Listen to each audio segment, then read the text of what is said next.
The race for Homestead, Miami curves into the peaks of the Pocono Mountains to set up an all-encompassing mid-season push through the regular season.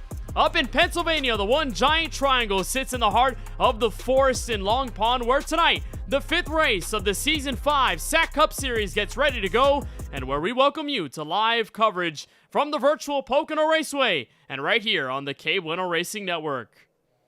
Glad that you're joining us as we continue this very, very fun regular season. We've had 3 winners so far this season. 2 of those have gone back-to-back. AJ Hyder snapped the streak last week at the Kentucky Speedway not that long ago, and we step into probably one of the largest tracks on the schedule in the regular season, where alongside Francisco Bacallao in the broadcast booth, I am Kenneth Bueno. Francisco, this is going to be very important here. We step into probably the back half of the first half. You treat it like a mini season in a season, and Pocono, such a unique track in 3 corners, so long at 2.5 miles. Really, anything could be in the cards tonight as the mentalities of the drivers get into the rhythm for a run at the championship.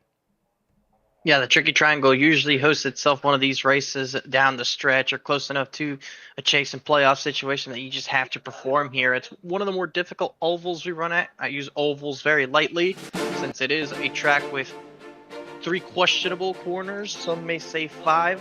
I know someone who says 6. We'll see who the winner, how many corners the winner thinks at the end of the night. There's our schedule. We're halfway through that regular season, like you said, Kenneth, and it's going to be a big one for certain drivers because look at that next one out there, Adelaide and Talladega. Those are going to be 2 very big unknowns as far as what can happen at the end of the races. So many different challenges over the course of this Season 5 campaign, and like we've talked about, a season within a season. That starts really tonight at Pocono Raceway, that Adelaide track. Next week, a first-time ever visit to the land down under in Adelaide. That'll be a ton of fun. Talladega Super Speedway, All-Star Racing in the Music City, Nashville Super Speedway, and then the other season that the drivers will have to look forward to, Francisco, the mid-season madness bracket. We saw how it all unfolded last season and how frenetic it's especially got near the back end of it, with plenty of high, hefty drivers going after it. Now you kind of treat this end of the first part of the regular season maybe like its own third. You treat the midseason madness like its own, and then you go right to the eliminator chase where everything is under surveillance. Everything is going to be most important. How important will this race here tonight at Pocono be to set that record straight for drivers looking for momentum in this second half?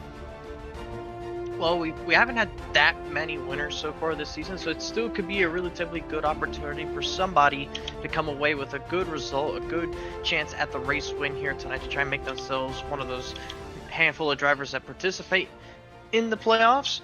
And we'll see how that starts here tonight. Really, one of those difficult tracks to gauge with overall performance. It's probably the oval that you can most compare to races like a road course with the way the strategy is, the fuel mileage, the track position game as well, and why not look back at what happened over at Kentucky, Kenneth?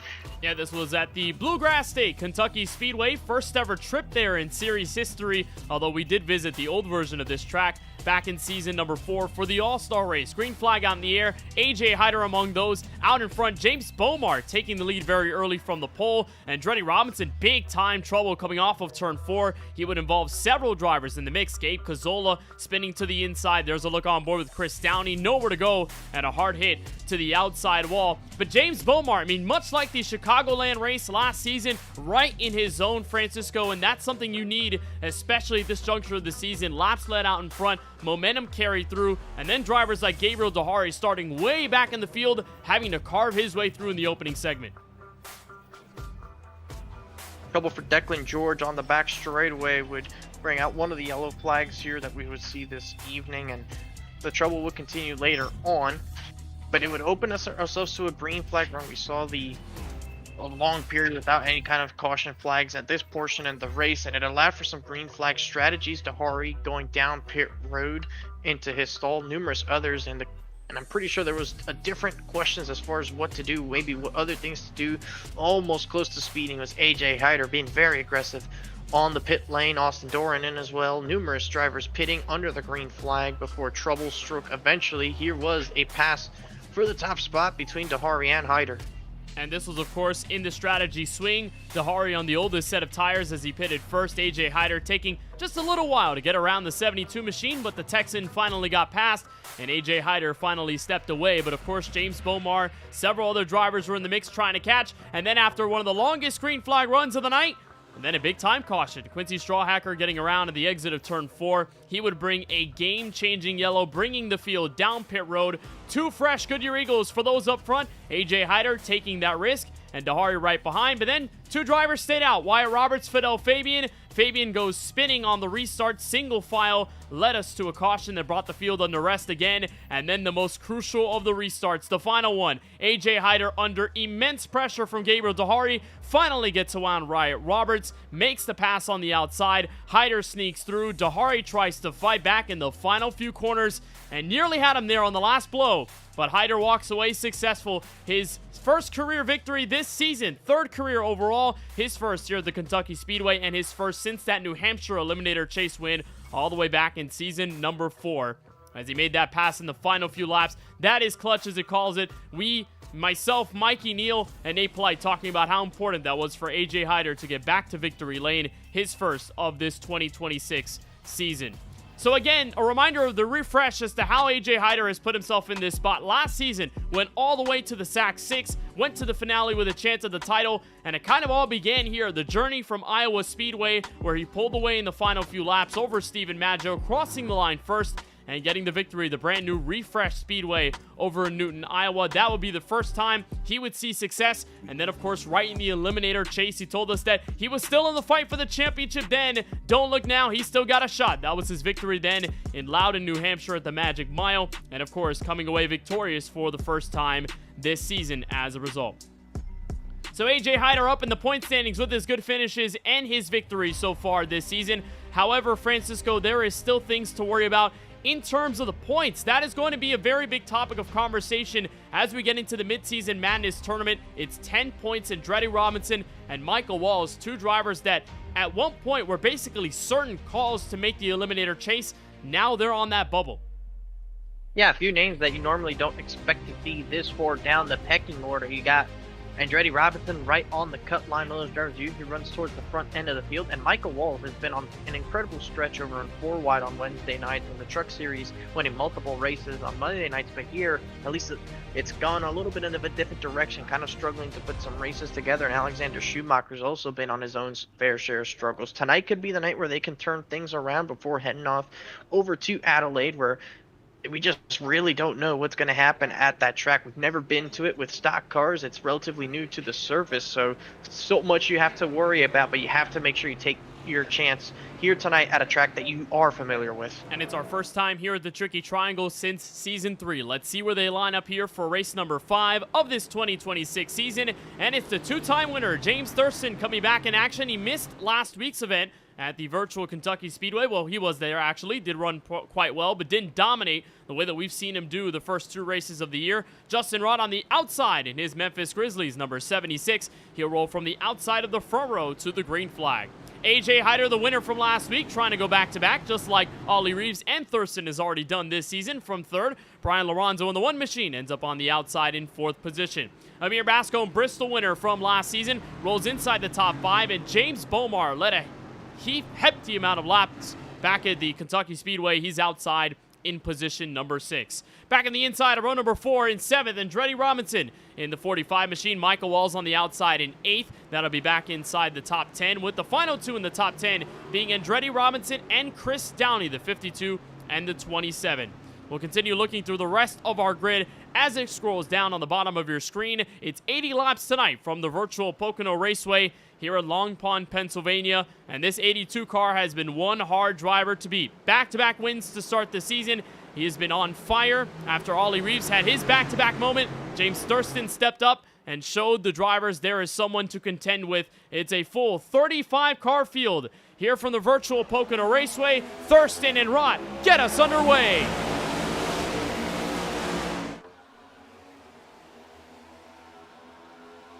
And you're going to see them fanning out here going into turn 1 all night long. 3 wide already for the 3rd spot. Even some 4 wide there. That's the number 20 on the outside. Look how many spots he's gained. What a move.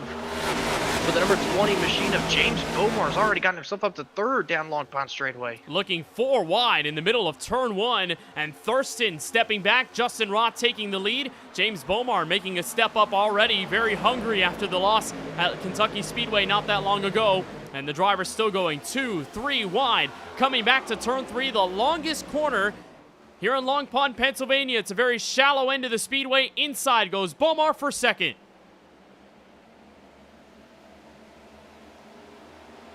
And side by side off the corner, and even some further back off of turn 3, you have some 3 wide going back. And we're going to see this all night long. If you have trouble in turn 3 getting off that corner, it's the longest straightaway in NASCAR. You open yourself up to the opportunity of going 2 wide, 3 wide, and you end up losing spots and losing time and losing position. So it's going to be very key to get good runs, particularly off of turn number 3. Make sure you set yourself up for the straightaways, otherwise you could end up in deep trouble.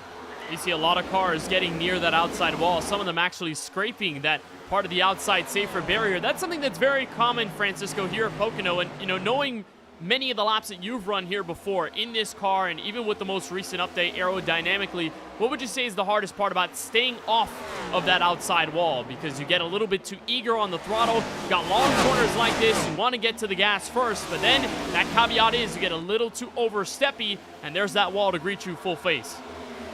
Yeah, that's usually what it is, Kenneth. You just think you could get on the throttle sooner than you actually can. You try and give it that little bit extra juice that you think it could take, but it just goes up right up towards the wall when you least expect it to. So you have to play it patient, wait for the throttle, wait for the car to turn, and once it does, you'll have the grip. So we'll see what Bomar, who's now worked up his way to second, can do here with Justin Roth. And Bomar has historically ran well here. I've had my good fair share of battles with him in other leagues. He's now to the outside of the tunnel turn. A beautiful run coming off of turn 1, and Bomar with a risky move in turn 2, and it's going to pay off. New race leader from Pocono, and it's the 20 machine of James Bomar.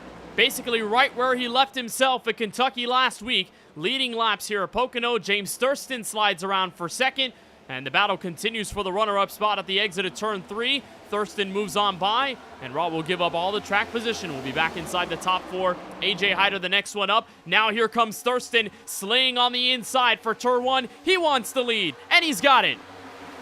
That was probably due to a poor exit with that big of a run that Thurston got, but look how much high he's running on the racetrack. He's one of the few cars I've seen run that high up the racetrack, and look at the run he's able to get off the corner. And Pocono, I'll tell you this as well, Kenneth, we've seen the track surface age a few years now. This track was resurfaced towards the start of the 2012 Cup season, so it's been around for 14 years now, this surface, and it's starting to get closer to what we saw the racing be before the repave. We were able to go, maybe not quite to the outside wall in turns 1, but you were able to go about a lane off of it, and we're sort of seeing that come back in turns 1 and 3. And in this case, look how high Thurston is, but Bomar tries to find some grip. We'll be side by side for the lead off of turn 3. That's going to possibly give Justin Roth a chance, but it looks like the 82 blinks out and does not reappear for the time being. Oh, it looks like he is just disconnected. So that was a blink out and then a shutout for James Thurston. And packet loss disconnection, the reason for the 82's disappearance there at the exit of turn 3 while Bomar was fighting him for the top spot. And that was leading lap number 126 in his SAAC Cup Series tenure this season. Of course, the back-to-back wins falling at Sonoma, then his third start of the season at North Wilkesboro, coming back with a solid finish at Kentucky, although wasn't exactly the standout way that we've been accustomed to seeing that 82 machine all season long. Showed up pretty much late back in season 4, won a few races, and almost was championship ready had he run the full-time season. And this time, heartbreak on the early segment of this race. But if there is any place of the race you want to have a mistake like that or something go down in that nature, get that connection resettled and come back into the race maybe a few laps down, but still with a chance to come back given the way this race could end up in a matter of moments. Battle for P6. Here comes Bascombe to the inside of that Lowe's Chevrolet. That's Michael Walls. We mentioned Walls and Andretti Robinson, the two cars, silver and black, and then that orange and silver Ford Mustang in the background. Those two right at the edge of the top 15, top 16 cut line. That is, of course, to make the Eliminator chase. Still a long way to go for those two to make an imprint, step up, gain some needed points tonight from Pocono and move forward, especially heading into the tricky Adelaide road course that we'll find ourselves in next week. But Wall's still trying to make this move on Bascombe in a brand new paint scheme. This is the scheme that Raja Karuth ran in the NASCAR O'Reilly Auto Parts Series back at Phoenix that iRacing NASCAR 25 look, and he holds on to P6 for now. Shout out Raja Caruth. What a way for him to be able to move up the ranks in NASCAR. We were good buddies of him going up through the ranks when he was used to PlayStation on iRacing for some of you a little bit later on. Happy to see him go up there and start racing full time in the NASCAR O'Reilly Auto Parts Series, and the number 21 throwing it to him, trying to inspire some of the magic that Raja Caruth has been able to put in some of these runs so far in 2026. And he's right now sitting in the 6th place position for the Bristol winner of last season. In 3rd place right now, AJ Hyder's been closing the gap on Raw, trying to make the move for 2nd. It's been a big week already for AJ Hyder. He's made an absolute comeback to take home the ZASCAR championship on Wednesday nights. He came from 5th place in points, 13 points down, entering the final race of the season to come away with the championship at Kentucky.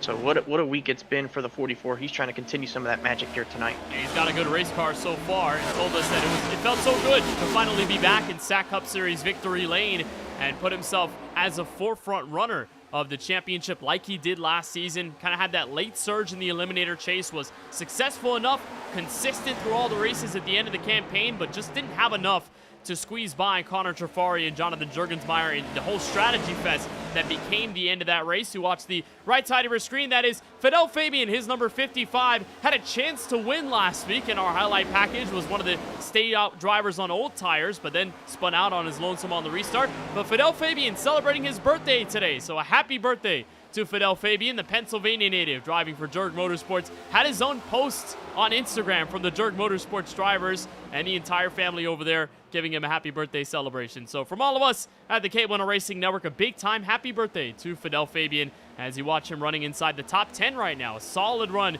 right behind Austin Duran and company. Battle still inside the top 10 that resides with where AJ Hyder's looking in the rear view mirror for, and Andretti Robinson, Michael Walls, those two squaring up in turn 1, and there's that Fabian car back end of your screen in the corner. Yeah, Walls has dropped up a few spots, at least right now. He started up there and around the 5th spot earlier on in the run. Now he's drifted a little bit back to 8th, and we know the track position matters immensely here. But he's also willing to try and save some tires. We saw with the recent iRacing updates, and I say recent, I do mean sometime around the December period, that tires matter a little bit more than maybe they did the update prior, and we just had a build earlier this week, so this is probably one of the first few chances that drivers have had of driving these cars with the new setups, with everything right off the build. So they're learning this as they go, even though there was no significant changes. Those setup changes, those minor changes that iRacing makes every 3 months, it can prove crucial. There's a look on board with Fabian, the birthday boy, riding behind Austin Duran. And then, of course, that battle between Walls and Robinson stepping in. Top 10 he's got secured, although the fight behind him is starting to really heat up. Ryan Lorenzo and Ollie Reeves, the 2-time winner this season, who went back-to-back to kick off Season 5, has been really on a tear. And even beyond that, an average finishing position of 4.3, even after everything that went down. That was before Kentucky. Bit of a change there after that Bluegrass State visit not that long ago. And that blue and white Chevrolet runs behind Fabian, a couple spots behind as this top 15 starts to really settle out and bring itself to life.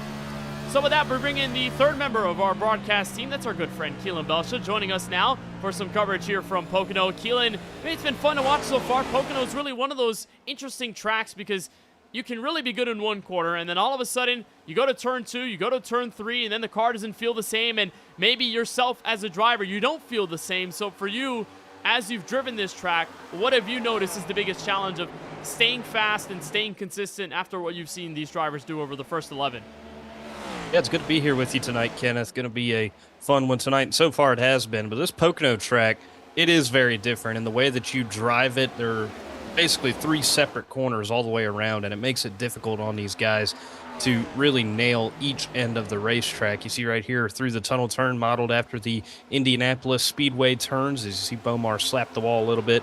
It really does make a challenge here, Kenneth, for these guys. It's 3 different corners, 3 different ways you race them, especially in these next-gen cars. And I have yet to figure out these cars. I know Francisco has better than me, so these guys have their work laid out for them. But a lot of these guys you see racing these next-gens across the KBueno Racing Network twice a week, sometimes 3 times a week over iRacing. So they have really learned it.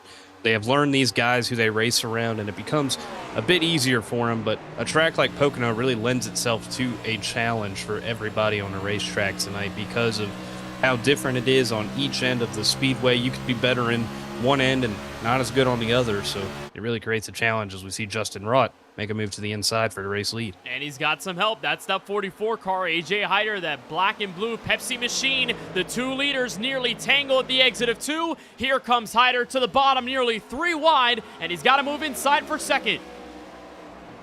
See how much he can clear, what kind of run he can get off at turn number 3. You see all 3 of them running in different lanes. Rod's in a good spot there in the middle. He'll get clean air on his nose, and now he'll have a little bit of a draft off the race leader, which the 82 or the 20 of James Billmore can kind of manipulate that, and that's what he's doing. You see him drift down, try to give Hyder a little bit more draft. Now he moves back up to get Rod some more draft to keep them side by side. You see how much of a gap he was able to build just by doing that.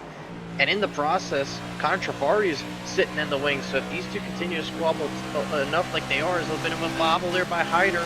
Rod doesn't really want to keep going side by side, so he'll shove that 44 now. He moves up to second, trying to see if he can catch up to James Beaumar. And you know, Beaumar has a lot of experience running Pocono on iRacing, but this is actually his first go-around with the SAAC Cup Series here at Pocono. It's been a little while since we've run the Tricky Triangle in this series. We didn't run it last season, so it wasn't a part of our coverage on the KBueno Racing Network. The last time we saw it was a doubleheader back in Season 3. There were 2 races to be held, and Andretti Robinson was the winner of one of them. Jordan Coots has won the other 2 Pocono races in series history. Beaumar, although he's been around since Season 4 and came back, or Season 0, came back in Season 4 and running here full-time in Season 5, this is only his first ever trip around Pocono with this competition and in this league. So already an impressive start for Beaumar, looking to, of course, avenge that loss from Kentucky, where the strategy didn't fall his way and couldn't end up with the victory. In turn, it ended up in the placement of the 44. Justin Rott ends up out of turn number 1. Here comes Strafari to look to the inside in turn 2, and Keelan, that's such a difficult place of the track to make a move. It's probably the narrowest part of this Pocono Raceway, but Rott holds his own on the outside, and Trafari will have to hit the reset button to turn 3. You saw Trafari get the run down the long straightaway there, leading into the tunnel turn. And when you take that run to the bottom, you can make a pass there. But so far today, we have seen the top be the way to go as far as defense and putting yourself in a defensive position, especially in that tunnel turn. It's how James Beaumar made the pass for the race lead on Rott. And Trafari, making that move to the inside of the tunnel turn, ends up dropping him a spot to Amir Bascom in the 21. So you see the 9 car now. He's got to regroup. He knows he has the speed down the straightaways, and he's getting it off the corners here. But it is really difficult to kind of make a pass here whenever you don't have the guy in front of you giving that top side to you.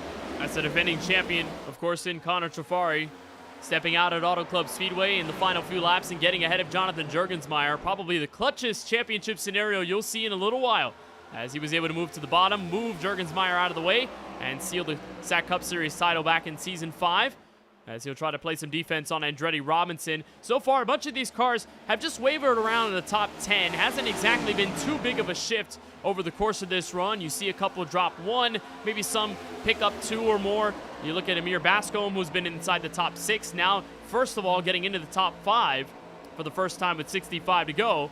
But you don't see that much shift around in the action. There is good battling, though all the way behind entering turn 1. And that's where you find drivers like an Ollie Reeves and a couple others going for position. And that is Jonathan Juergensmeyer as well, second in the championship last season, fighting up against Reeves at the end of turn 1. And right there on the outside wall was Chris Lilly trying to get to the right rear of the 00 to take the outside lane, as they're almost making contact into the tunnel turn.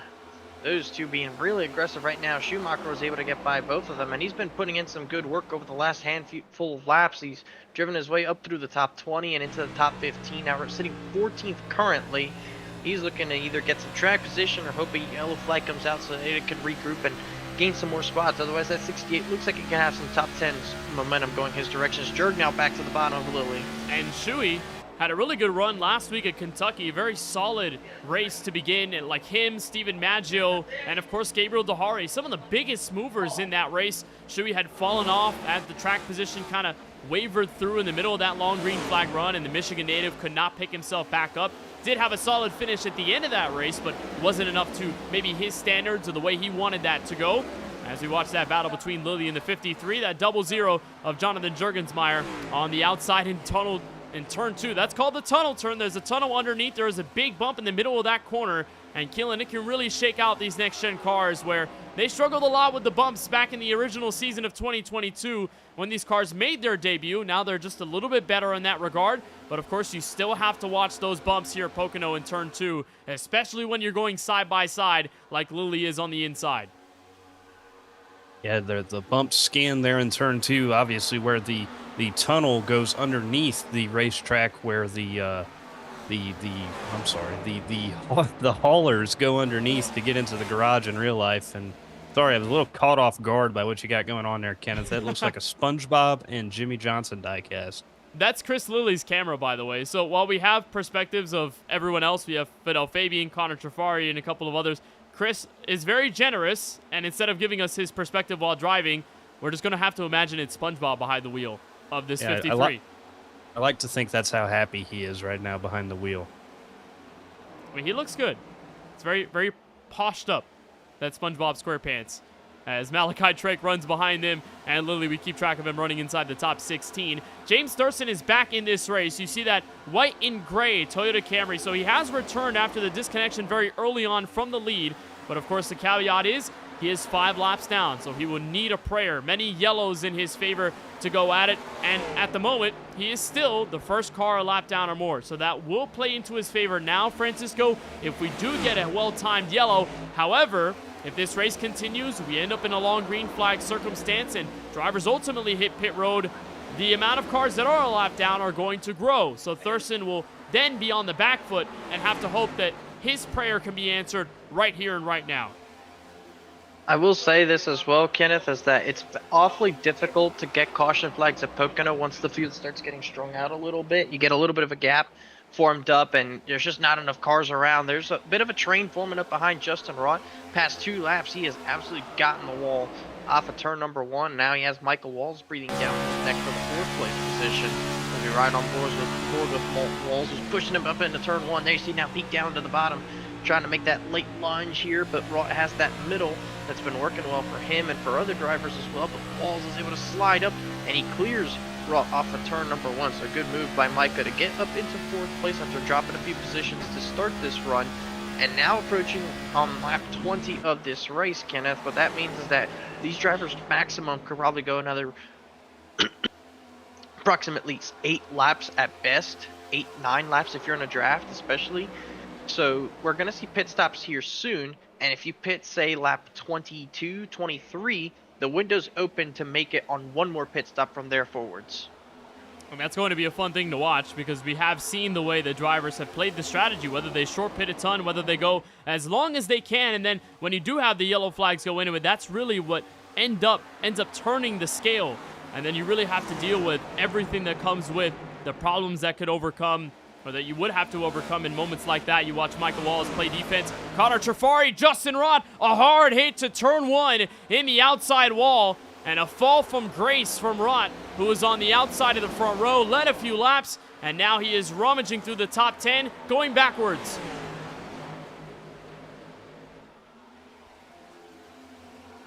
He'll hold on in front of Austin Doran. Damage. And that was a hard hit. Suspension damage, Kenneth, from all the contact he's made off of turn 1. That's 3 or 4 times, almost in a row, really, that he's gotten the wall the way he has, and it's probably really hurt that car. So he's hoping a yellow flag could come out if it's not him, so you can repair some of that damage. Because any kind of damage with these long of straightaways, these fast of corners, this sensitive of the aerodynamics, you're really in for a long one. And these cars can take a hit.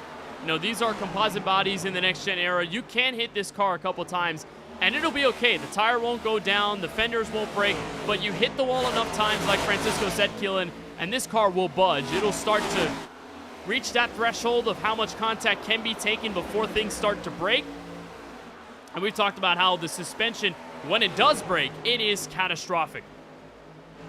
And it's so different than when these next gens first came out, Kenneth. You remember back 2022, 2023, when these things were first being introduced to iRacing and they have yet to go under all these improvements. These things used to be tanks. I mean, I won a NIS Daytona 500 after I wrecked the car twice, pretty substantially.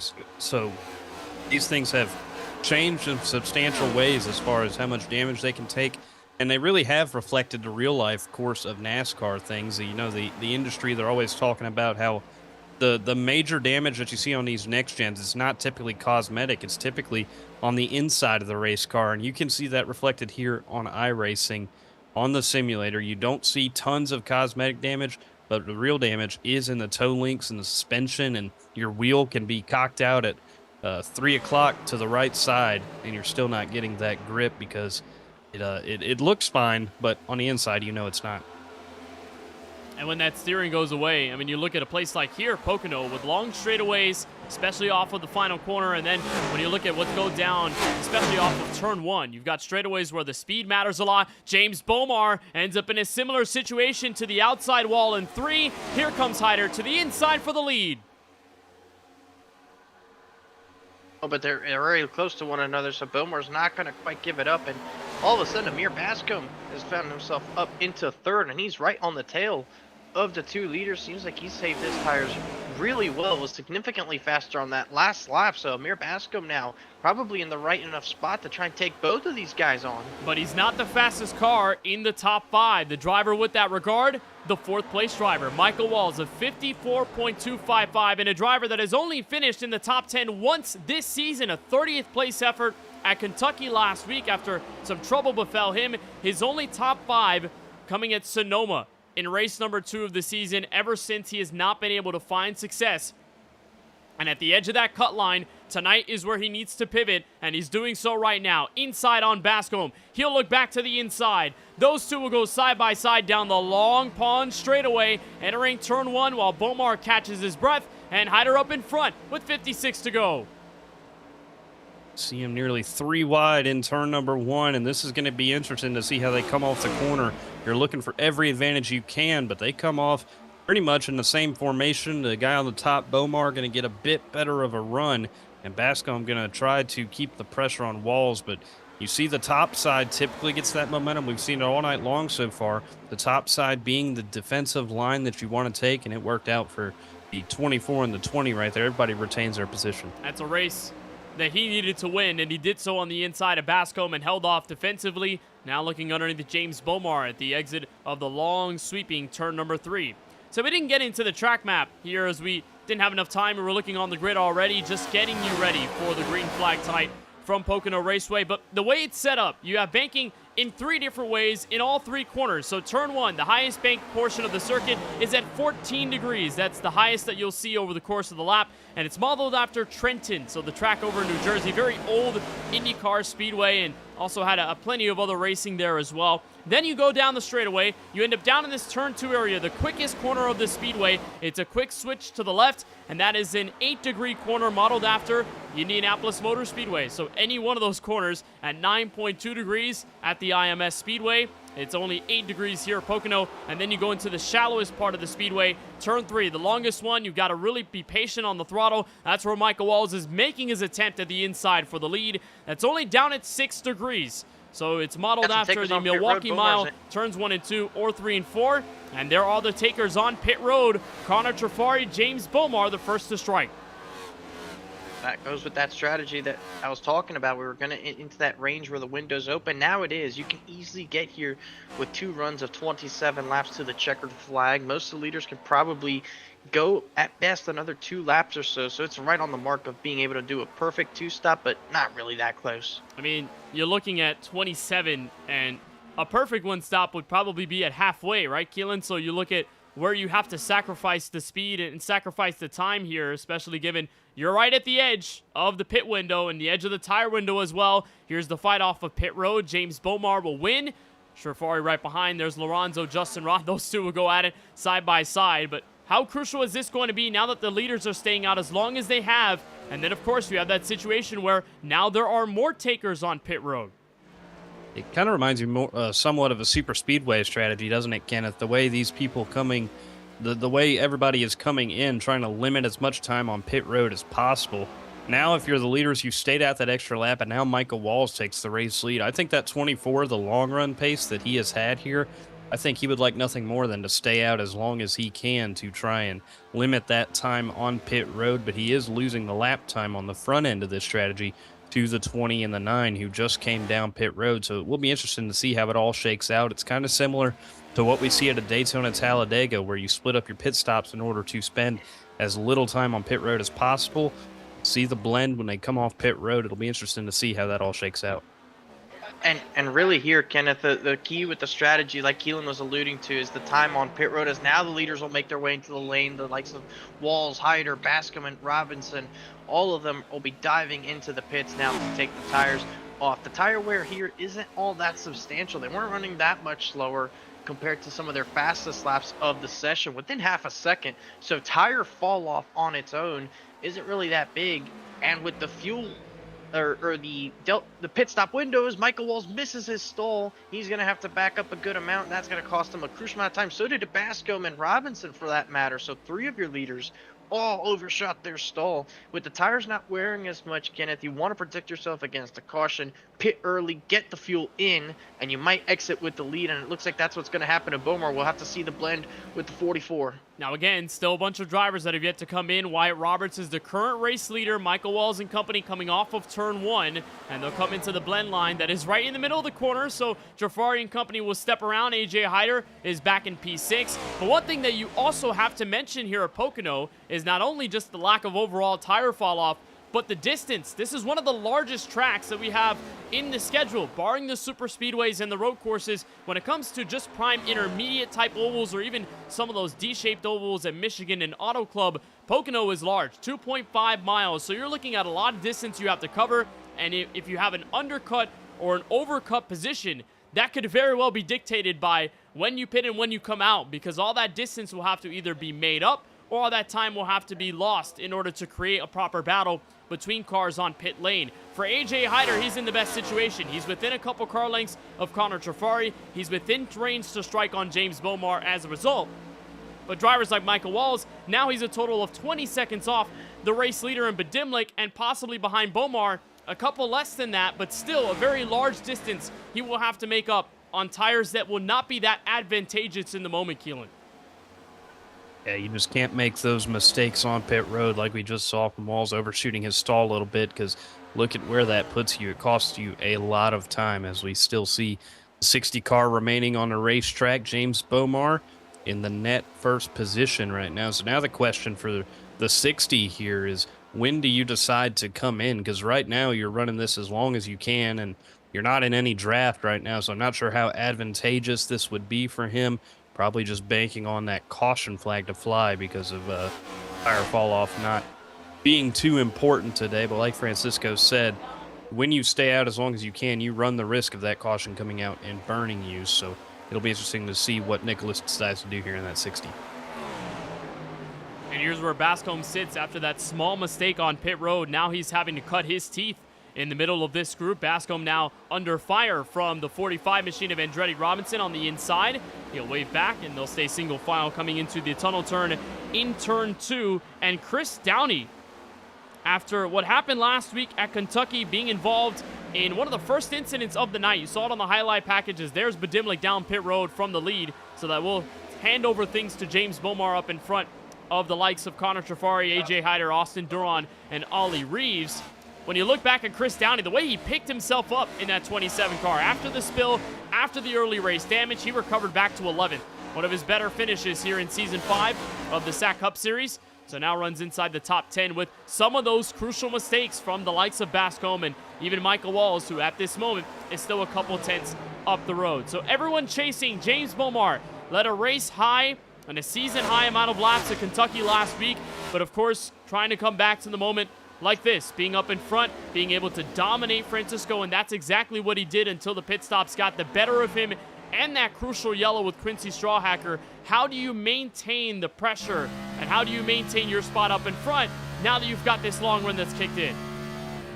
Well, the good thing for Bomar is that he has the clean air, so he has the advantage over Trafari right now. So as long as he can kind of place his car generally in front of that 9 on some of these corners, he'll be fine. And he has one that you almost really can't do anything about, and that's turn 2. There's really one main line you want to run through turn 2, and that's at the bottom. So as long as he can defend turns 3 in particular, but also turn 1, then he'll be in a good spot. Right there, they kind of both run the same line, and we've seen both of them really go venture up into the third and fourth lanes of this racetrack. So that could open up the doors for something they could do turn 3 with its flat nature, and also the run down towards the entire front stretch.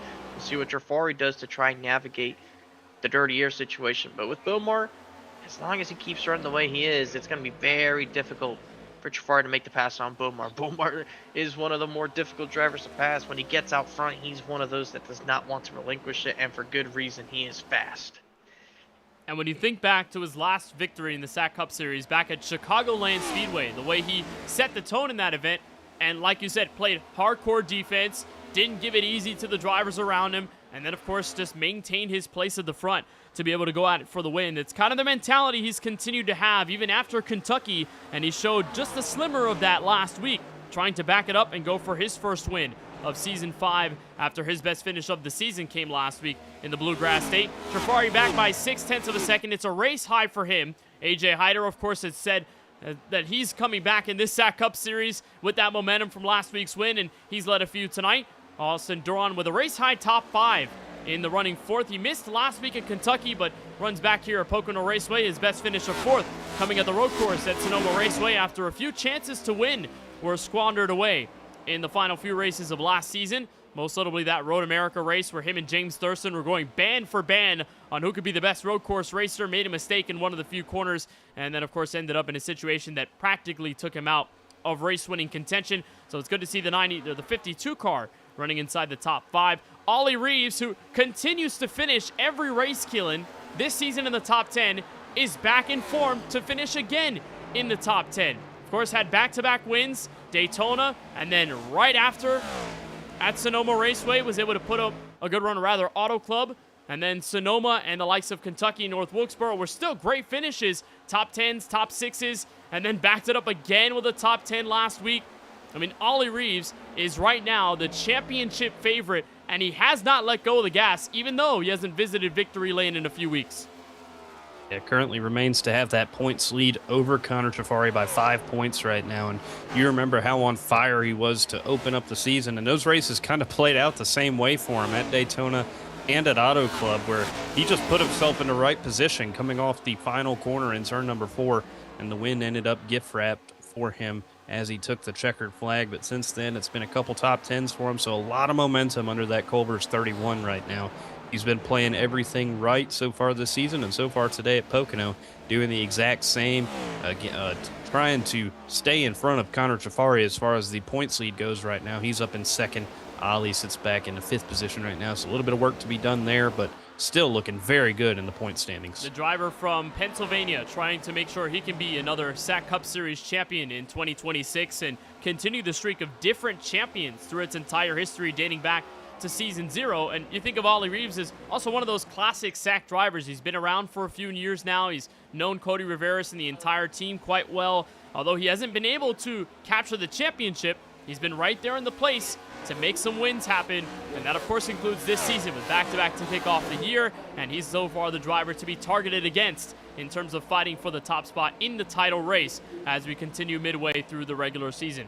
Got a replay there with Justin Raw. We saw his fall off in the first run, going all the way to the deep parts of the top 10. This is him off of turn 1. Oh, man.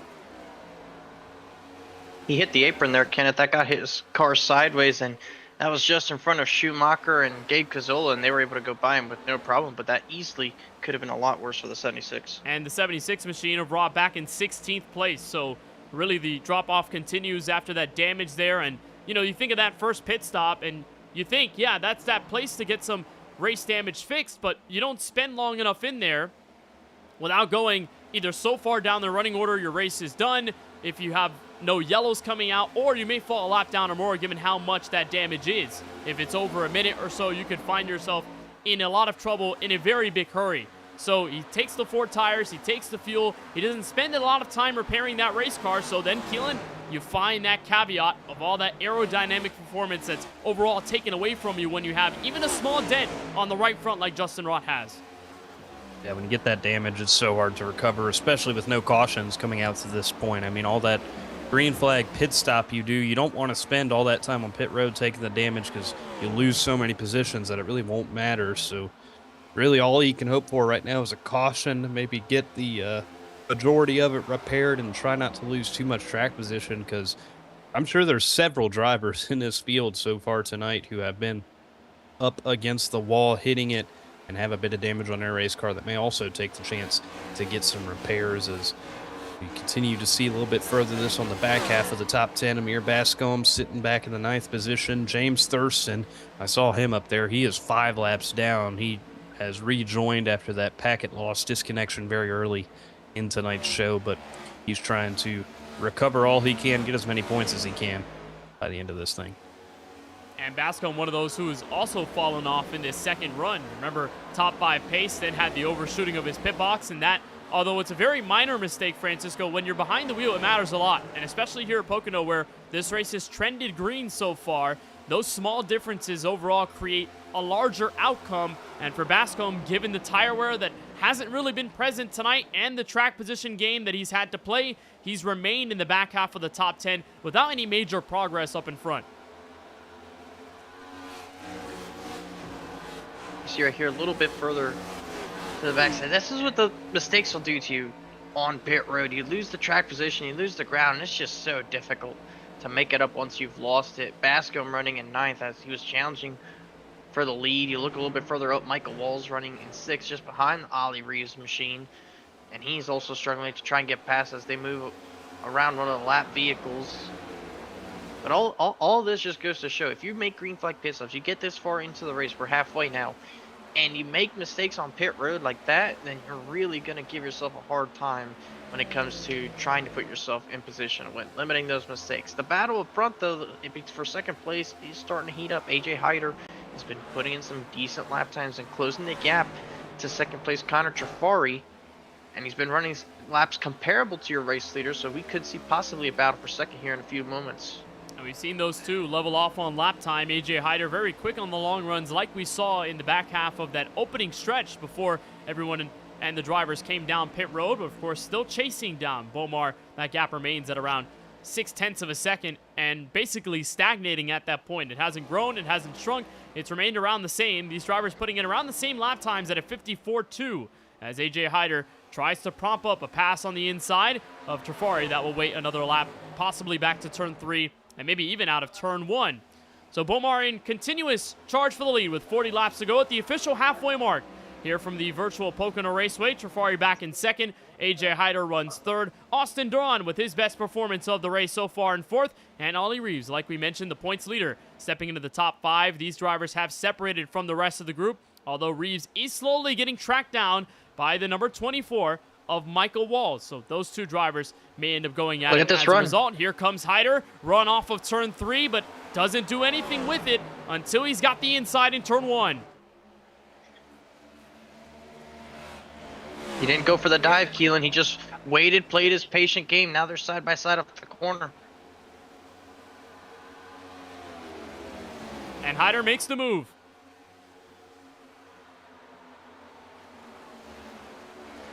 Textbook stuff in the middle of 1. Pointing on the bottom, Trafari hoping that the high side charge could give him all that momentum at the exit. But it's Hyder with the best lap time. It's Hyder with the best run. And the 44 car now has one more driver to beat. But he's got 0.8 of a second to make up, Keelan. That did lose him a heap of time there off of the first corner. Yeah, lost him a bit of time there, and now he's going to have to set his sights on that race leader, try to run him down and click off just better lap times as he can. He's going to have just barely that tailwind of the draft that he may be able to pick up and pull in these straightaways here. But with how long these straightaways are, and you're going to see it here when they come on a long pond straightaway, you have to get that speed off these corners to be able to really do anything here because of how long the straightaways are. That is where most of the speed is made up on corner exit here. In comparison to some tracks, some of the other tracks on the circuit, like a Phoenix, you can get into the corners a little bit deeper and make up speed there and not worry too much about exit. But this Pocono Speedway, it is all about exit, and we see Hyder cutting down that gap a little bit, looking for another race win in his bank on what has already been a pretty solid season. And he's gaining time on the race leader, 54.294 last time he crossed the stripe. Bomar at a 54.3, and this time an even larger difference, nearly a full half second between Hyder and Bomar. So the drop-off is continuing to take charge And AJ Hyder now to the bottom. He'll look under for the race lead in turn 1. Bomar fights back from the high groove. He's settled there nicely over the course of this run, but that doesn't mean the fight is over by any stretch of the imagination, Francisco. To the tunnel turn, AJ Hyder's within a 10th. The draft is definitely going to help him down these straightaways, but can he find clean enough air? Looks like Bomar drifts up a little bit on the tunnel turn. That's going to allow Hyder to close the gap here for turn number 3. Can he set himself up nicely? We've seen Bomar running that outside lane. He goes to it. Hyder doesn't go to the bottom. He kind of goes to the middle. As Bomar goes way up there, it's probably going to hurt him a little bit. But watch this. They have a lap traffic ahead that could give Bomar enough of a draft to keep him safe for turn 1. That's Badimlik, former race leader, under the green flag stops, getting put a lap behind. He lets the leaders go down the main straightaway with no resistance. Hyder still within fighting distance of the race leader, and this is basically full circle moment back to Kentucky Speedway. It was really Gabriel Dahari that made a big time shunt in everything with his stretch on pit road, his gain through the field after starting beneath the top 30. But it's AJ Hyder who then got around Dahari over the long green flag run. Bomar watched in the distance, and now these two going back-to-back against each other. Slap of the wall for Bomar at the exit of the tunnel turn, down the short chute and into turn 3. This is where Hyder made his move not that long ago on Connor Trafari. Entering turn 1, can he get a run this time? It's going to be interesting to see how he sets up this pass. Remember, the passes for the lead that we saw earlier, it was Bomar getting to the outside and making a move there, but now playing defense, he just has to not give up that outside and use it for defensive purposes. We have seen drivers make that pass on the bottom when they have the clean air like Hyder's going to have right here. He's got to get up to that quarter panel and quarter exit and try to drag him back down this straightaway to have any chance. And he almost had it there at the exit of turn 1, had the nose at the quarter panel, couldn't stay next to him at the exit of the first corner, down the main straightaway on the back end of the speedway. And again, Hyder will have to hit the reset button and try again with 35 laps to go. But every given lap here, Francisco, that this battle continues to take shape, is every lap we're getting closer to what's going to be the second and most crucial green flag pit stop sequence of the night. Of course, barring the fact that we have no yellows in this race. If we stay green, AJ Hyder's going to have to make this move. And as soon as I say that, yellow flag comes out here from Pocono for the first time tonight. Well, that took a while. But that was a good run to open up this race, and unfortunately it is getting halted here by our first yellow flag of the night. Time to see what happened to bring it out. This is what we had been talking about. You get enough laps under the green flag and everybody gets spread out. It makes it a lot more difficult to identify the source of a yellow flag. So as the field all catches up, it's all about finding and figuring out what exactly happened to break it up.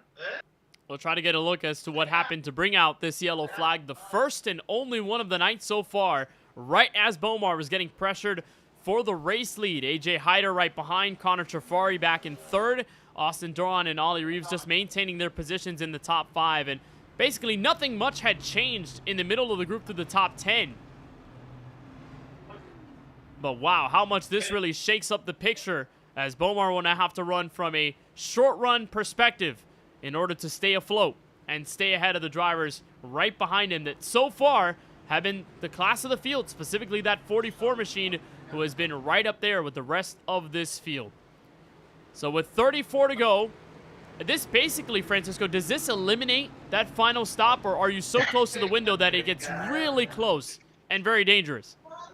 It's close, Kenneth. It is really close, and trust me when I say that fuel mileage here at Pocono has been no stranger. Just look at the 4-wide race a few months ago with Ethan Fonseca Moreno saving it right to the line, sputtering to win that race with the overtime restarts in effect. So everybody's going to come in and take a pit stop here. Whether we see them back on pit road before the checker flag is questionable.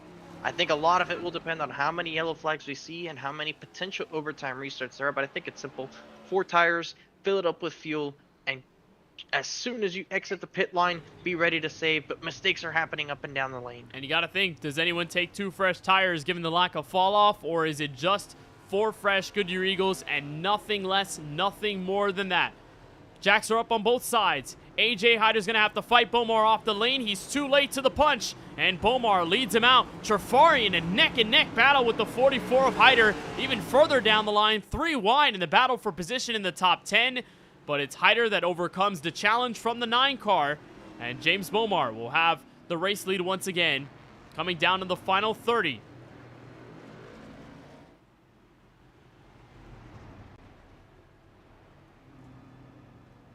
So Bomar under just a bit of pressure as the caution flag comes out for the very first time tonight here from the Pocono Mountains and Long Pond, Pennsylvania. Stay with us as we go side by side and continue our coverage of the Season 5 SAAC Cup Series right here on the KBueno Racing Network.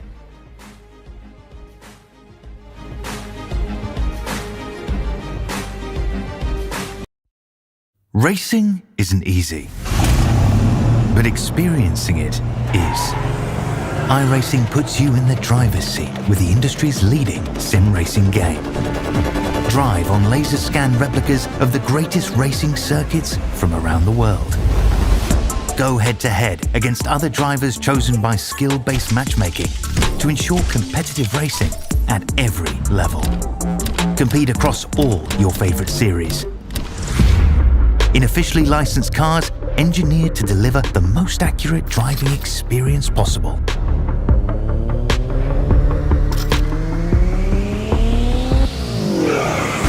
Join a race or host your own with players from across the globe. Race against the computer or in a league with friends.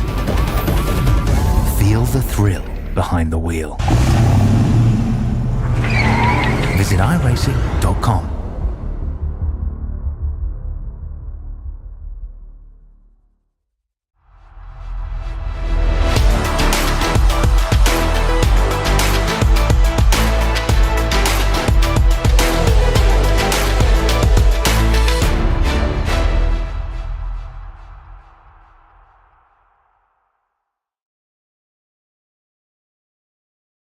These Pop-Tarts are tasty. Maybe Pop-Tarts do belong on the tailgate table.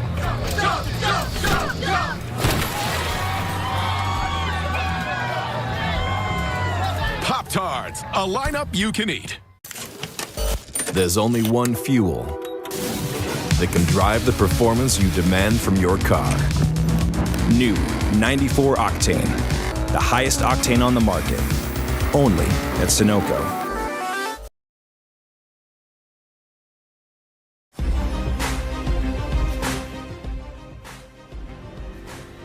And back live from the virtual Pocono Raceway as we continue coverage of the Season 5 SAAC Cup Series right here on the KBueno Racing Network. You are on board with the second place car of AJ Hyder. He's got one driver to beat as we're single file after our first and only yellow has come out just a little after halfway of this 80-lap race from Long Pond, Pennsylvania. And glad that you're joining us on the KBueno Racing Network, where alongside Francisco Bacalao and Keelan Belsha, I am Kenneth Bueno.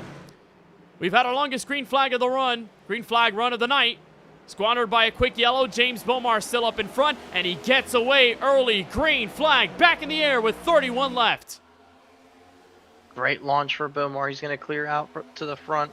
But look at them already further back, going 2 wide, even some 3 wide with the single file restarts. They fan out into turn number 1, trying to find lane, clean air anywhere you can to try and make up some track position. 13 to Connorzola nearly went 3 wide towards the outside, trying to get into that top 10 out front. Everybody single file throughout most of those positions. The first real battles you have to get back are for the 9th spot. And you prepare your potential pass by getting a good run off the first corner. Some drivers did that, a poke to the nose on the inside, but for the most part, everyone in the top 10 remains back in calm action, single file. As Trafari now finds a bit of distance, and here comes Austin Dawn with a lack of distance to the 9 car. Very close on the inside, looking for a challenge in position number 3. Backs out of the exit of turn 3, and here comes Downey, Walls, and Amir Bascom, a long train of Chevrolets pushing their way forward back to turn 1. So hard to make those moves on the inside line, but we're going to see Michael Walls make a move and try to do so. He dove in there really deep, almost got clear of Doron in the 52. You come down to Long Pond straightaway, and this is where you start to lose that momentum once they start getting strained up on the outside. When you can't get clear of somebody, that leaves an opportunity for people to get right back around you. He's kind of stuck on the bottom right now. It's really like a big Martinsville, Kenneth. You know how in Martinsville, if you get stuck on the outside, there's really nothing you can do. here at Pocono is very similar because everybody gets trained up on that outside wall with nowhere to go as we see Doron take another look to the bottom. You saw that 24 machine of Walls finding that opening down the straightaway, just making sure he can tuck in line without any negative consequences. Now here comes Doron to the inside, facing underneath Trafari. But of course there's help. There's AJ Hyder, that 44 machine, as they trail behind James Bomar by at least 3 to 4 tenths of a second. Doron gets flushed back in traffic. He'll make a huge send in turn 1. Hyder bumps out of line. Into P2 goes Doron, and now Trafari to third.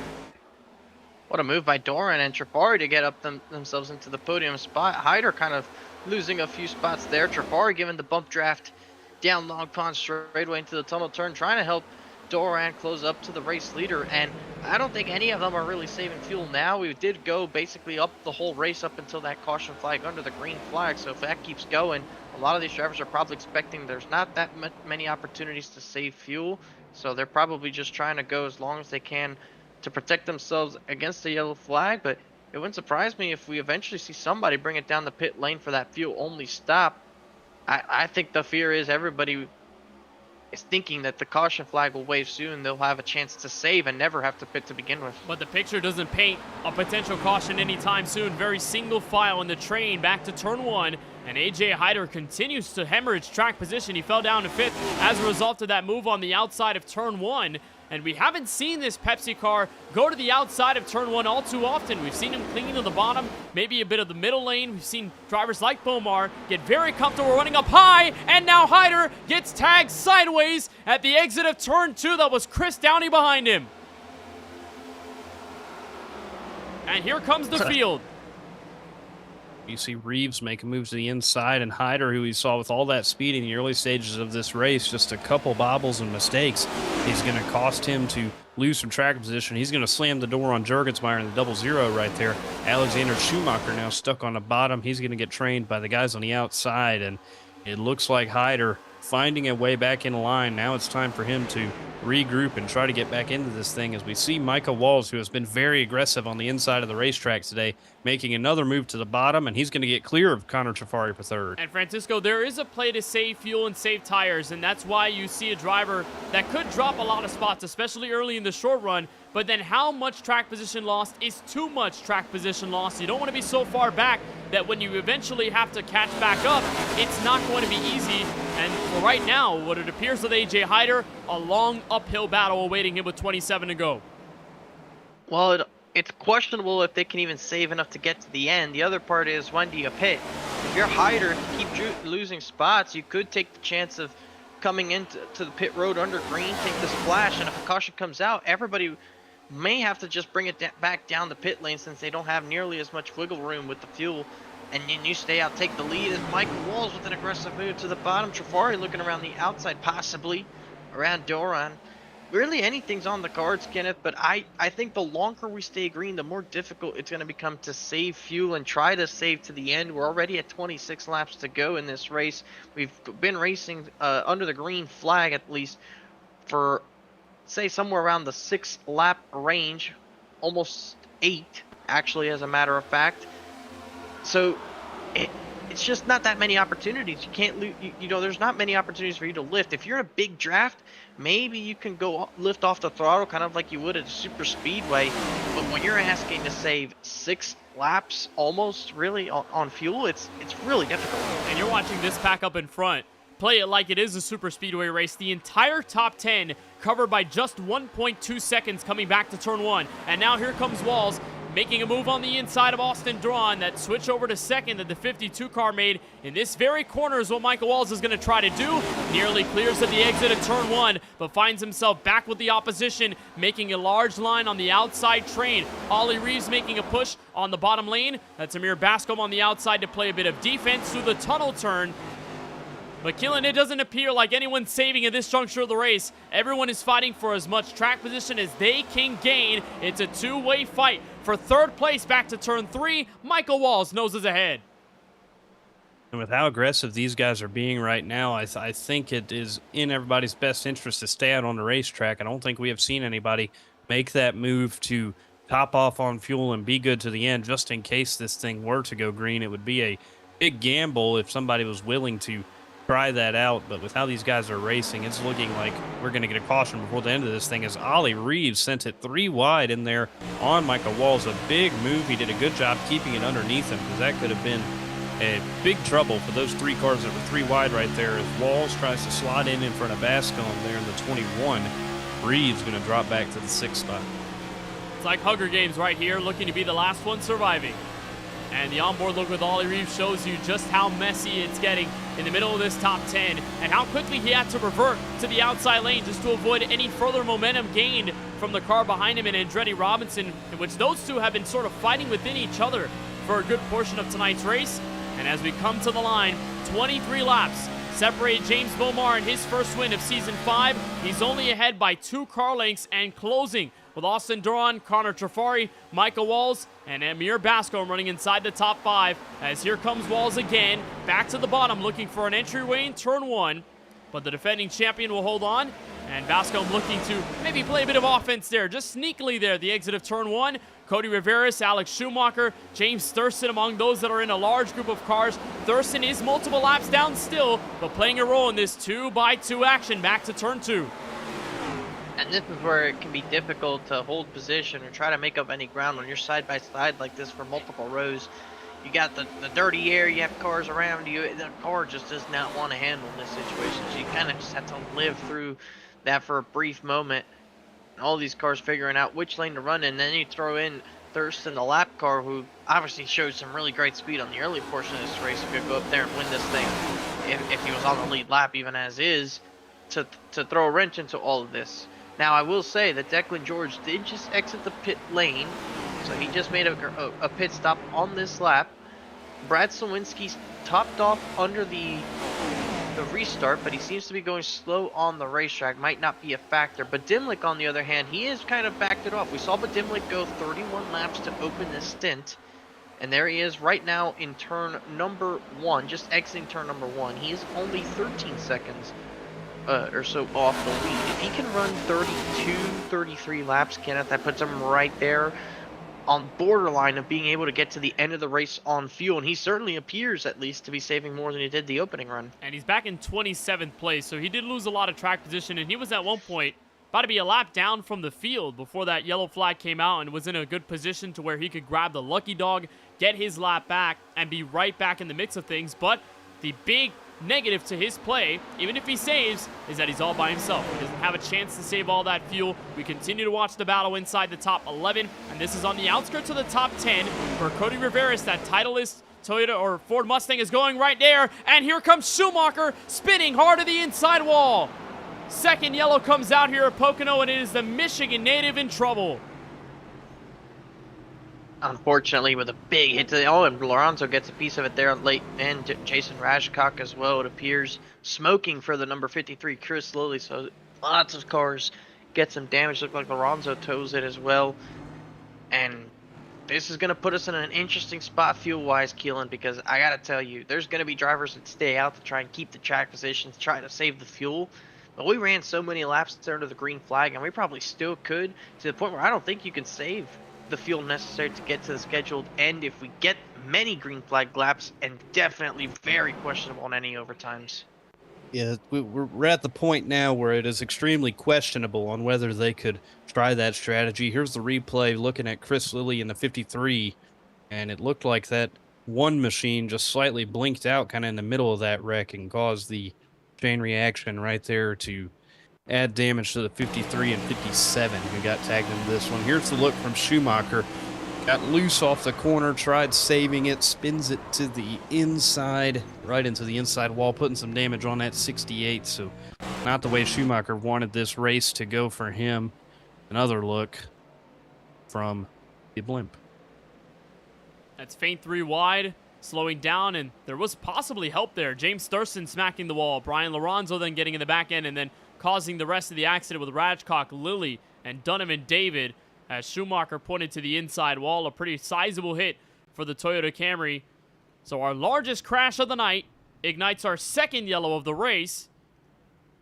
And now with this amount of laps to go, Francisco, I mean, do we have anybody stay out? Possibly not, but of course, still a lot of things in the cards. The 2-tire call is still also in the play with 20 to go. I mean, this strategy could be as wide open as the drivers make it to be, but if you want to keep it safe, answer is just pit for 4 tires, no? Well, you definitely aren't taking tires if you pit now, Kenneth. They have not proven to be something that they're worth pitting for. I think if anybody does pit, it will be strictly to improve their fuel situation. I don't see how Beaumont pits. He has to stay out and keep the lead. So does Doran to maintain second. But everybody else is going to be down the lane. So it's wholesale service. Austin Doran follows Beaumont in the attempt to stay out. Connor Trafari and the rest of the field is going to come in with 19 laps to go, and this, Keelan, could very well be the money stop. If we do not get a yellow for the rest of this race, this will possibly decide the outcome. There's AJ Hyder coming into his stall. We'll watch the race off of pit road as it happens. Justin Rock coming in as well. First out appears, that's Cody Rivera's. There's Connor Trafari. He'll come out first. Bascombe second, Rivera's third.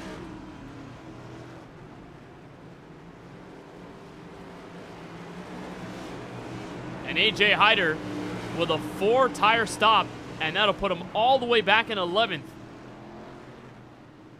Take a lot of 2 tires with fuel calls. I guess a lot of the drivers probably wanting to have a little bit of the rotation aspect of it.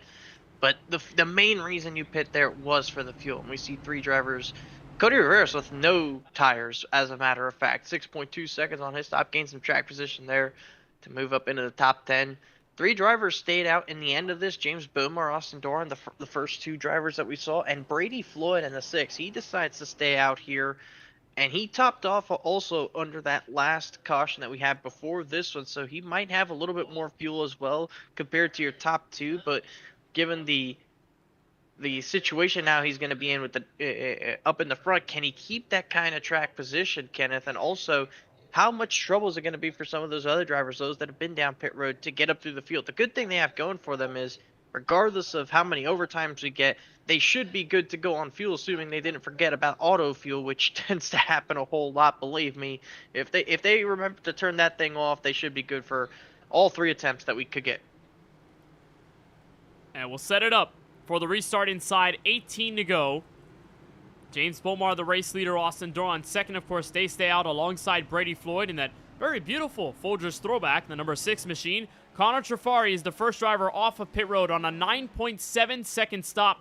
He's the first driver on 2 fresh Goodyear Eagles and fuel. The first driver on 4 is not that far behind. It's 7th place Ollie Reeves, who took a 14.7 second stop, or 14.4 rather, and had the 4 fresh tires and fuel.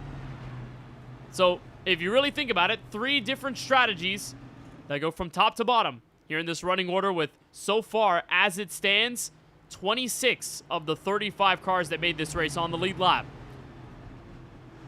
And Keelan, what's going to be more important as well is that the SAAC Cup Series, at least for this race, has gone strictly single file.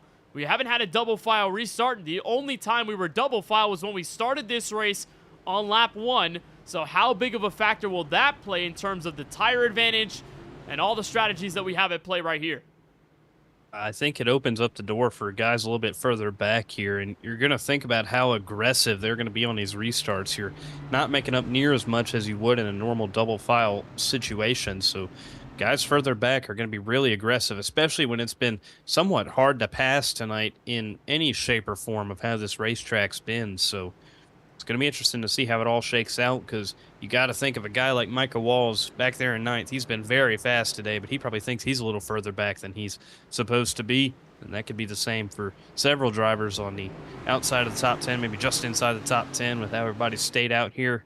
I think we're going to see the aggression ramp up. Would not be surprised if we get another quick yellow here. Well, let's do it. James Beaumont at the head of the field runs the outside of turn 3. He'll have discretion when we come back to green.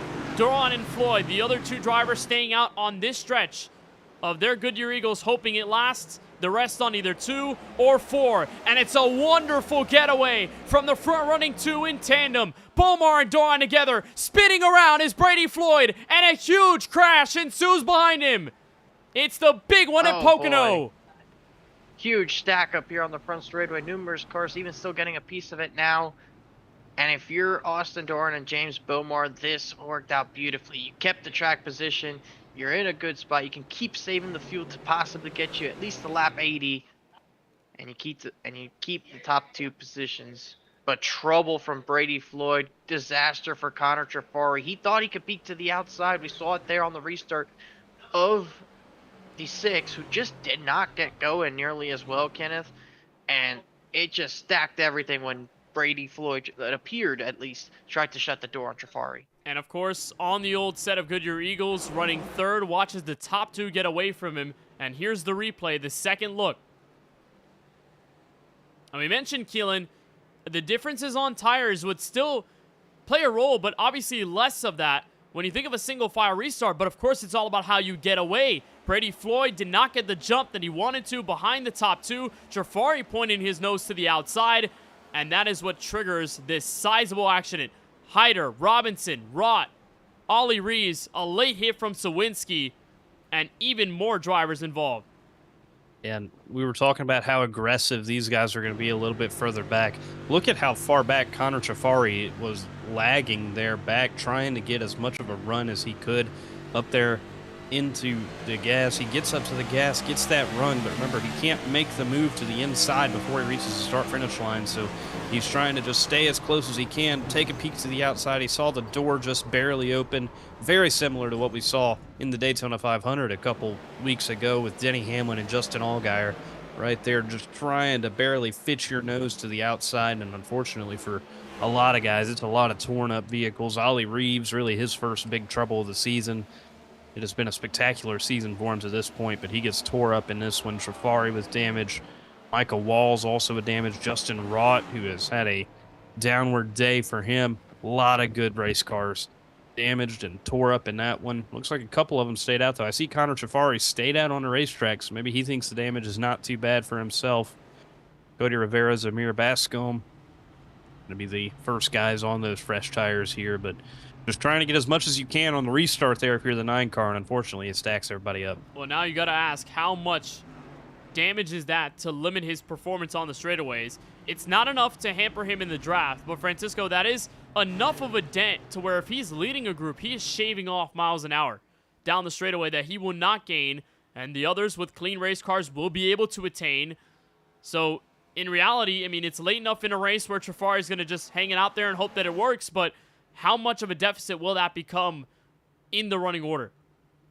The damage, he didn't appear to get too much damage on his race car to Trafari, so he might be okay.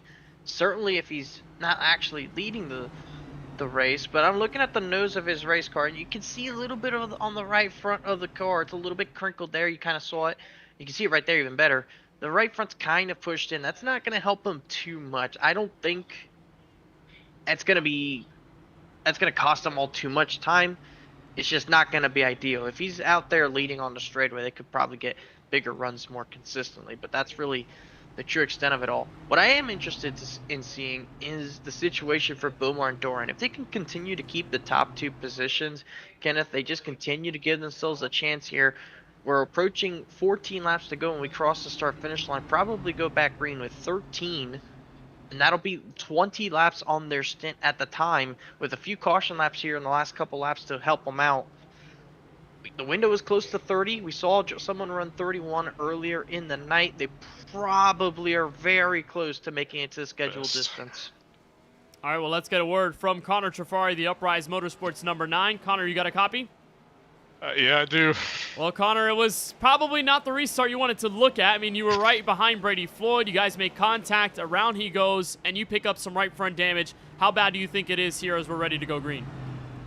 I don't really know. We'll see, but kind of unfortunate. Not what I wanted to do there. I had a run coming to him on the restart zone, and I really did think I had enough room to just stick my nose in there and maybe just get to his outside, but it just wasn't enough, clearly. So definitely not what I was trying to do, but hopefully the damage isn't too bad and I can make some moves here. 13 laps to go here at Pocono. Of course, it is still a rather medium run on the tires. You're on 2. So what do you expect to see here, and what do you expect to make of those moves when they come to you? Well, hopefully the car sticks with this damage that I do have, but if I can just get some clean air here, I think I like my chances with the 2 tires. All right, Connor, well, we appreciate the time. Best of luck on the restart. Appreciate it. As Connor Trafari, defending SAAC Cup Series champion, trying to get his first win of the season and go back-to-back with Uprise Motorsports, with A.J. Hyder last week winning at Kentucky, Jafari the leading car on 2 fresh Goodyear Eagles. A quick reminder that those top 2 still on the oldest set of tires in the race. They did not come down pit road on the yellow before the big crash with Blady Floyd. And you have to go back to what now is Jonathan Juergensmeyer running 7th to see the first car on 4. It was Ollie Reeves at one point. He was right in the heart of the accident. His top 10 streak that has given him the points lead up until this point may just be dashed right now. Coming to the restart, James Bomar in direct control. He'll take Doran with him. Clean and green. Restart, 13 to go. Good launch for your top 2. They have about a few car lengths on Trafari going back to turn number 1. You see him starting to fan out already. That's Cody Rivera's looking to the inside of Amir Bascom. That's for the 4th position. As a few stack ups and 3 wide further back, Nicholas Borowski in the middle of all this. Jonathan Juergensmeyer in there as well. They're kind of strung out, as I think Donovan David tags the outside wall. He's going to lose some spots. And past him goes Alexander Schumacher, who nosed into the inside wall a few cautions ago. Now he's back in the top 15. So far, a clean race car. For what it's worth, even with the damage, clean as it can be, and he's trying to move up through the field and try and rally back and just muster what he can at this moment. There's Bascom holding on to defense against Cody Riveras, and on the inside, Wyatt Roberts making a daring move in turn 3, and he makes it complete. Juergensmeyer the help on the straightaway. What a move by Roberts. And you can get that inside work, and if you have help like you have with Jonathan Juergensmeyer here, because that top line training against one single car is usually where you struggle, but you're going to see Roberts complete the pass here, but now Juergensmeyer going to be stuck 3 wide on the bottom. It's going to get tight there, but the 60 car right there of Nicholas, he backs out of it. Now it's Juergensmeyer all by himself there on the inside line. And that's Borowski, a driver who was involved in a crash at the exit of turn 4 to bring out the caution on the longest run last week at Kentucky. And he's right here in a place to snag a top 10 right in front of Badimlik, Connor Zola, Justin Rod, Jonathan Juergensmeyer, and the rest of this hard-fighting group continue to spread wide. 3 wide, the exit of turn 3, and with 12 laps to go, the gap has maintained at half a second from the race lead to the runner-up spot. Connor Trafari has yet to make a move, and on the freshest tires, Juergensmeyer is getting swallowed up by the pack, still side by side in the long train back to turn 1. To the inside, there goes Badimlik trying to take the spot there on the number 23 of Borowski, and it keeps getting tight here off of turn 1. You can see how it's holding up the whole group, just continuously going side by side. Wyatt Roberts was able to get past all of this and kind of scoot away from it all. But the real question is, what can Bascom do? I know Trafari has that damage, and it's probably hurting his ability to close the gap up with, but Bascom has a pretty decently clean race car, so him sitting in 4th right now, if he can mount some kind of a charge, what can he do is actually he's now under fire from Cody Rivera for 4th place, as we're on board with Alexander Schumacher and his recovery efforts after nosing into the inside wall on the one straightaway. Charlie Bauer Photography onboard camera, and that's a Detroit Pistons jersey. That's Kate Cunningham that he's repping. The Pistons playing tonight, one of the best teams in the NBA in the Eastern Conference, as he settles back behind Malachi Drake, running 13th. And this long train of cars just planning their moves in the final laps, and Schumacher playing it safe, given that he did pick up that damage hitting the inside wall right here off of turn 1 after a bit of help from James Thurston, but settles back in what is regardless a solid points-paying effort, even if he had been involved in that crash. Here comes Rott, a 2 versus 1. Rott on the inside of Badimlik, sending it deep into turn 2 on Borowski, backs up in the middle of the corner. Now they're 3 wide. Here comes Juergensmeyer to the inside. Rott sent it in super deep to the tunnel turn right there and then kind of parked the bus in front of Badimlik. Takes the position away, and now his GOAT Incorporated teammate, Jonathan Juergensmeyer, going to work around him and shut the door on Rott. So they all kind of gain positions out of that, all being held up by that 23 right there. You see the big gap to the top 10 in front of them right there, and that's going to slow them up, and this is really going to be the only position to gain right now as we see Juergensmeyer dash to the inside. He'll take that position away for now. If he can't get a run on top, he will clear him. It's been a rough day for Juergensmeyer outside of the top 10 pretty much all day long. Started back in 22nd, highest he's been today, 8th, but every time I've looked up, he's been running about in the top 15 just barely. So Not what we're used to seeing from him here on the KBueno Racing Network, but still trying to scratch what he can out of tonight. He sits ninth. It is the highest in the running order we've seen him since he was in the top 6. But Jurgensmeyer, the Illinois native, scrapping through, and he's got a long way to go if he wants to catch up to Connor Zola, who in that 13 car just enjoying the gap that he's had right now. Wyatt Roberts is up in front with a battle that could develop with Fidel Fabian, the birthday boy. And Zola in this Wendy's car has also had a slight trek through the field after starting 11th. He's been bouncing back and forth in the middle of this group, but could rally off a top 10 here in his Wendy's Chevrolet. But enjoying the gap he has right now.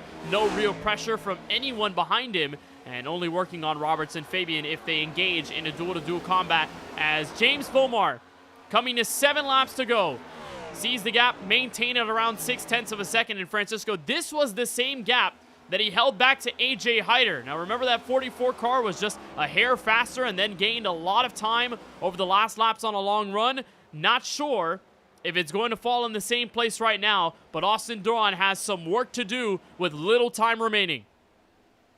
Not that much time left. If Doran's going to make a move, it's got to be now. And he's going to have a little bit of lap traffic in front of him on the straightaway. That's the 94 of Donovan David. It's going to let him at least close in the gap a little bit going into turn number 1. But it's just, Bomar's been one of the fastest cars all night long. We've seen him just about dominate this entire event, so it doesn't surprise me to see him pulling away. And with the caution flags that came out, it was at the right enough time under the yellow flag that they were able to save some fuel. So if this goes green to the checkered flag, then he's definitely going to have enough fuel. Him and Doran, as a matter of fact, are probably good to go to scheduled distance. Now, if a caution comes out inside of 4 or 3 laps to go, Kenneth, I really start to raise my eyebrows at the ability of these two to get to the overtime. And how impressive the last 2 races have been for Bomar behind the wheel. Over 100 laps led over the last 2 weeks combined, 63 at the line today, and just pulling away in the sunset over Austin Doran back in P2. Connor Trafari with the damage. He's under fire. Here comes Bascom to the bottom in turn 1. That was the lap car of Donovan David, who played a role on the outside. Cody Riveras will have a chance to scrap away his 2nd consecutive top 10 on a streak that just continues to build up here in the midseason. And Bascom makes the move. Bascom up to 3rd. In line with him, along with Cody Riveras in the 36 Titleist machine back there. They're starting to bunch up from 3rd on back, but really no challenge for those top 2, and that strategy has seemed to work out in the favor of Bomar and Doran right now, as we see Riveras take a shot to the inside, try to get around Connor Trafari in the 9. They're going to be side by side coming off this corner. Cody going to try to get up there side draft. He actually leaves a good bit of room, so just going to race this one out with them coming to 5 laps to go here. Not a lot of time to run down those top 2. These 3 are probably scrapping for that last step on the podium. And what a campaign it's been for Riveras this season. Driver looking for his 5th straight top 10 effort, as he had 7th in the 2nd race at Auto Club, then a 9th place effort at Sonoma. By the way, that 9th place effort, or 7th rather, at Auto Club was with a crash on the final lap. He was in contention to win that race, much like he did to close out Season 4. And although he didn't win first at the line, it was Ollie Reeves who did that. Even in the spill, Rivera still managed the top 10 then at the line. 9th, as we mentioned, at the road course at Sonoma. Then at North Wilkesboro, backed it up with 7th. And then another top 10 effort at Kentucky last week, a place in which he ran for the win in the old version of Kentucky in the All-Star race. Ended up finishing on the podium in 3rd. And tonight has just been scrappy as always through the pit strategy, has enabled himself to work through the field, and the league owner now looking underneath Amir Bascom to put on some heat on the NASCAR 25 machine and make this a proper ongoing fight for the last spot on the podium, coming to 3 laps to go. Gap remains 0.6 of a second. That's where Bomar sits. And the tire difference, Francisco, hasn't mattered that much. That plays to the entire narrative we built up all night long. Doesn't matter if you've got 2 or 4 in this moment. 0 tires works better than anything else right now. Track position's always the key here at Pocono. The tires just don't fall off, Kenneth, so they offer you nothing of an advantage. Just all you have to worry about is the numbers they're doing. And I've noticed that last lap or so, that Doran's kind of closed the gap. It's closer to half a second now than it was earlier, closer to 3/4 of a second now. With 3 laps to go, there's still a chance for Doran, but it's a tight window. There's not much he can afford mistake-wise of being able to do over the course of the next 7 or so miles. They're probably good to go to the end. They're definitely hoping no caution flag waves. And Connor Trafari just continues to hemorrhage track position. That damage is hitting him big time. He's down to 7th.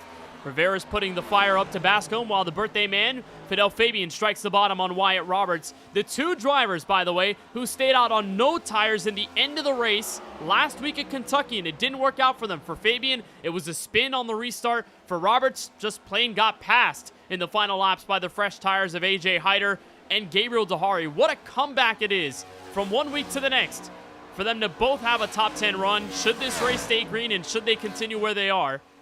But a great run for both of them tonight. The Chevy and Toyota have kept their heads in it all night long, and the birthday boy can celebrate with a top 10 here tonight. 2 laps to go, and the final 5 miles from Pocono. App's a little bit closer, Keelan. He keeps reeling him in. It's down to 4/10 going into the tunnel turn. It's been a spectacular day for Bomar to this point. Got to the lead early and has been able to maintain it. Doran has closed that gap a little bit over the closing laps. He's going to need a bit of help here, though, as they come to the white flag. He's going to need a mistake out of that 20, really, to be able to get around him. We know how hard it is to pass here, so you see that gap start to stagnate as they come off of turn number 3, and now Bomar is going to take the white flag. Final lap from the virtual Pocono Raceway. James Bomar up in front, and Austin Doran trying to track him down on a last breath. He's within a few car lengths. It's the fastest lap we have seen from Doran so far. But can he make up the more time down the Long Pond straightaway? He's going to have an opportunity. If he gets a good enough run here off the tunnel turn, Kenneth, it's going to be about, can he avoid the dirty air? Bomar losing a little bit of ground.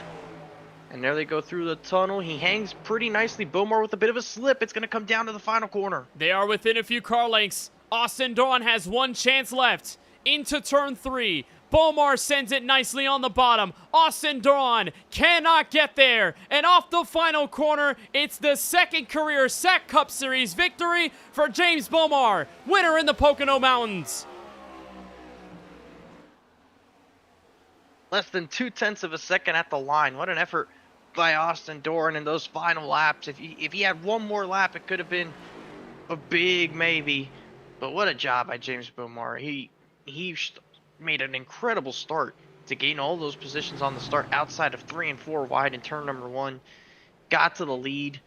And even with the 82 for the moments he was there, he definitely looked like one of the fastest. And he proved it here tonight. Led well over 60 laps, possibly close to 70. Just an absolutely dominant effort, deserving win for the driver of the 20. And you think after the virtual heartbreak last week at Kentucky, where he led the race from the pole, dominated the first run, and it took a green flag pit stop sequence to practically take him out of contention for the win. He had been hanging tight in 3rd. Dahari and AJ Hyder were just a bit too fast for him in that moment. And then on that final restart, it was just all about placement, getting around Wyatt Roberts, the old tire car in that moment. AJ Hyder did it first. Dahari gave the best punch. And although Bomar did get away with his best finish of the season, he knows there was much left on the table in that moment. And tonight, gets his redemption, gets his revenge, and for the 2nd time in his SAAC Cup Series career, James Bomar will call himself a winner, this time from Pocono Raceway.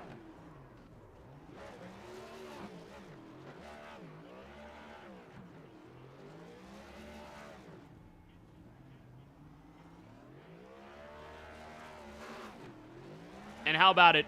Big time victory. Last season at Chicagoland Speedway, the emotions high in that moment. And can't imagine how high the emotions are right now for James Bomar. As he burns it down on the front straightaway here in Long Pond, Pennsylvania, we have a brand new winner in Pocono. And James Bomar adds himself as the 3rd different winner in SAAC Cup Series history here at this storied 2.5-mile triangle.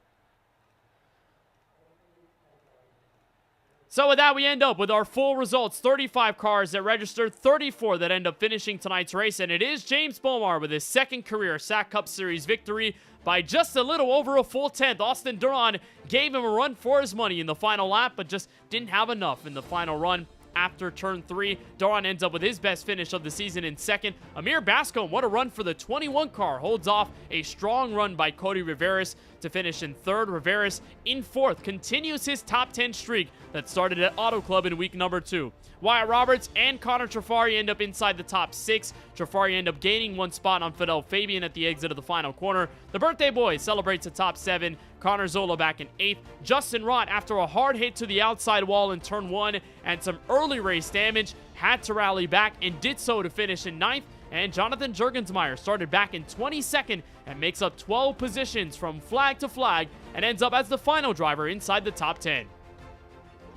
11th goes to Nicholas Podimlik, who was trying that alternate strategy, was pushing there late, almost got into the top 10. Malachi Drake in 12th. Schumacher nosed into the inside wall late in the going to on Long Pond Straightaway, covers up to 13th. That's going to help out his point situation around the cut line, at least get a little bit closer there, especially finishing ahead of the likes of Nicholas Borowski, Larry Miles, Declan George in the 16th spot with Chris Downey in the 17th position, Brad Sawinski in 18th, Gabe Kazola 19th, and 2-time race winner Ollie Reeves will finish 20th. And his top 10 streak will come to an end after tonight, and maybe the points lead shifting hands after this race is all said and done. Andretti Robinson also in the mix, and that big one on the straightaway ends up 21st, a lap down. James Thurston recovers from 5 laps down after early disconnection put him back so far beneath the running order, but he's 22nd at the end of it. Donovan David back in 23rd.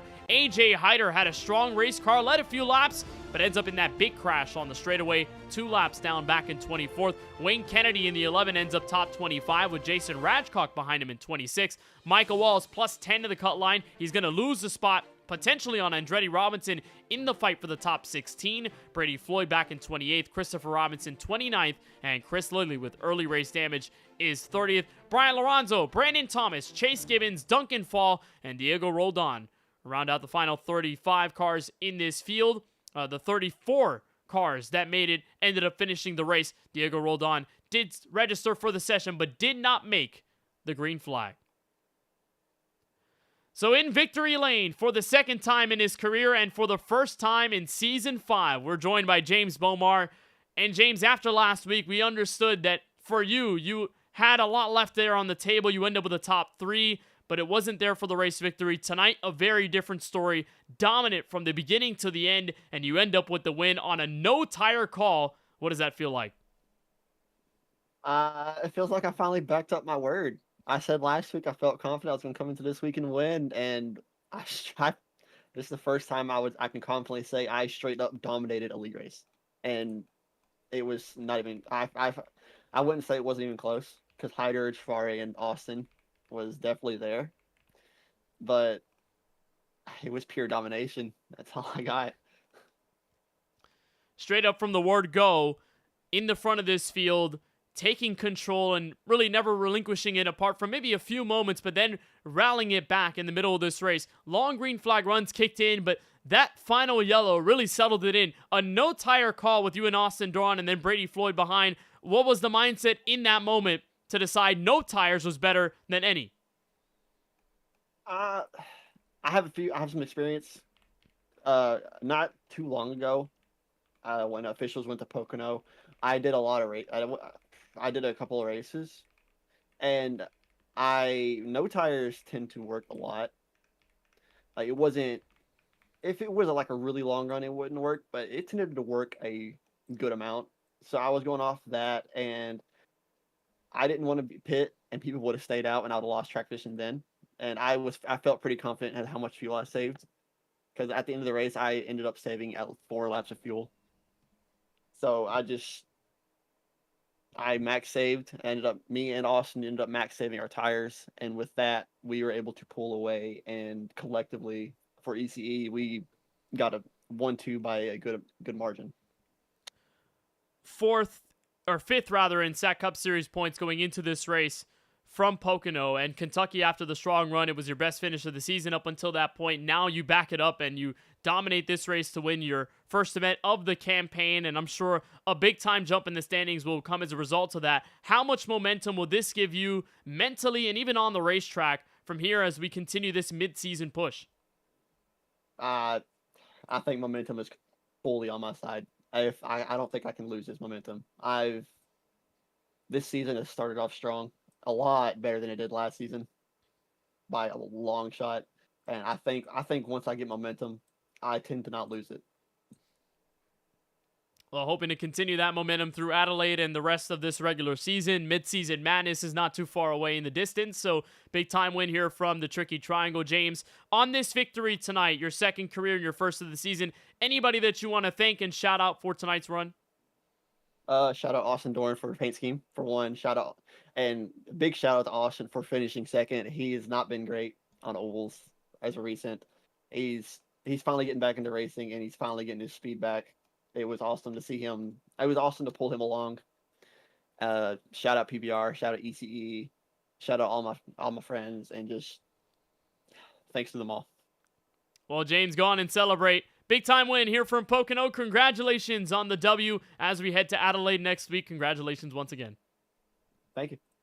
James Bomar with his second career SAAC Cup Series win. His first coming back at the tough-to-drive mile-and-a-half back at Chicagoland late last season, but it's been a great start to the 2026 campaign so far. Now we're joined by the second-place finisher, the teammate, Austin Duran, who's caught up with Francisco Bacallao.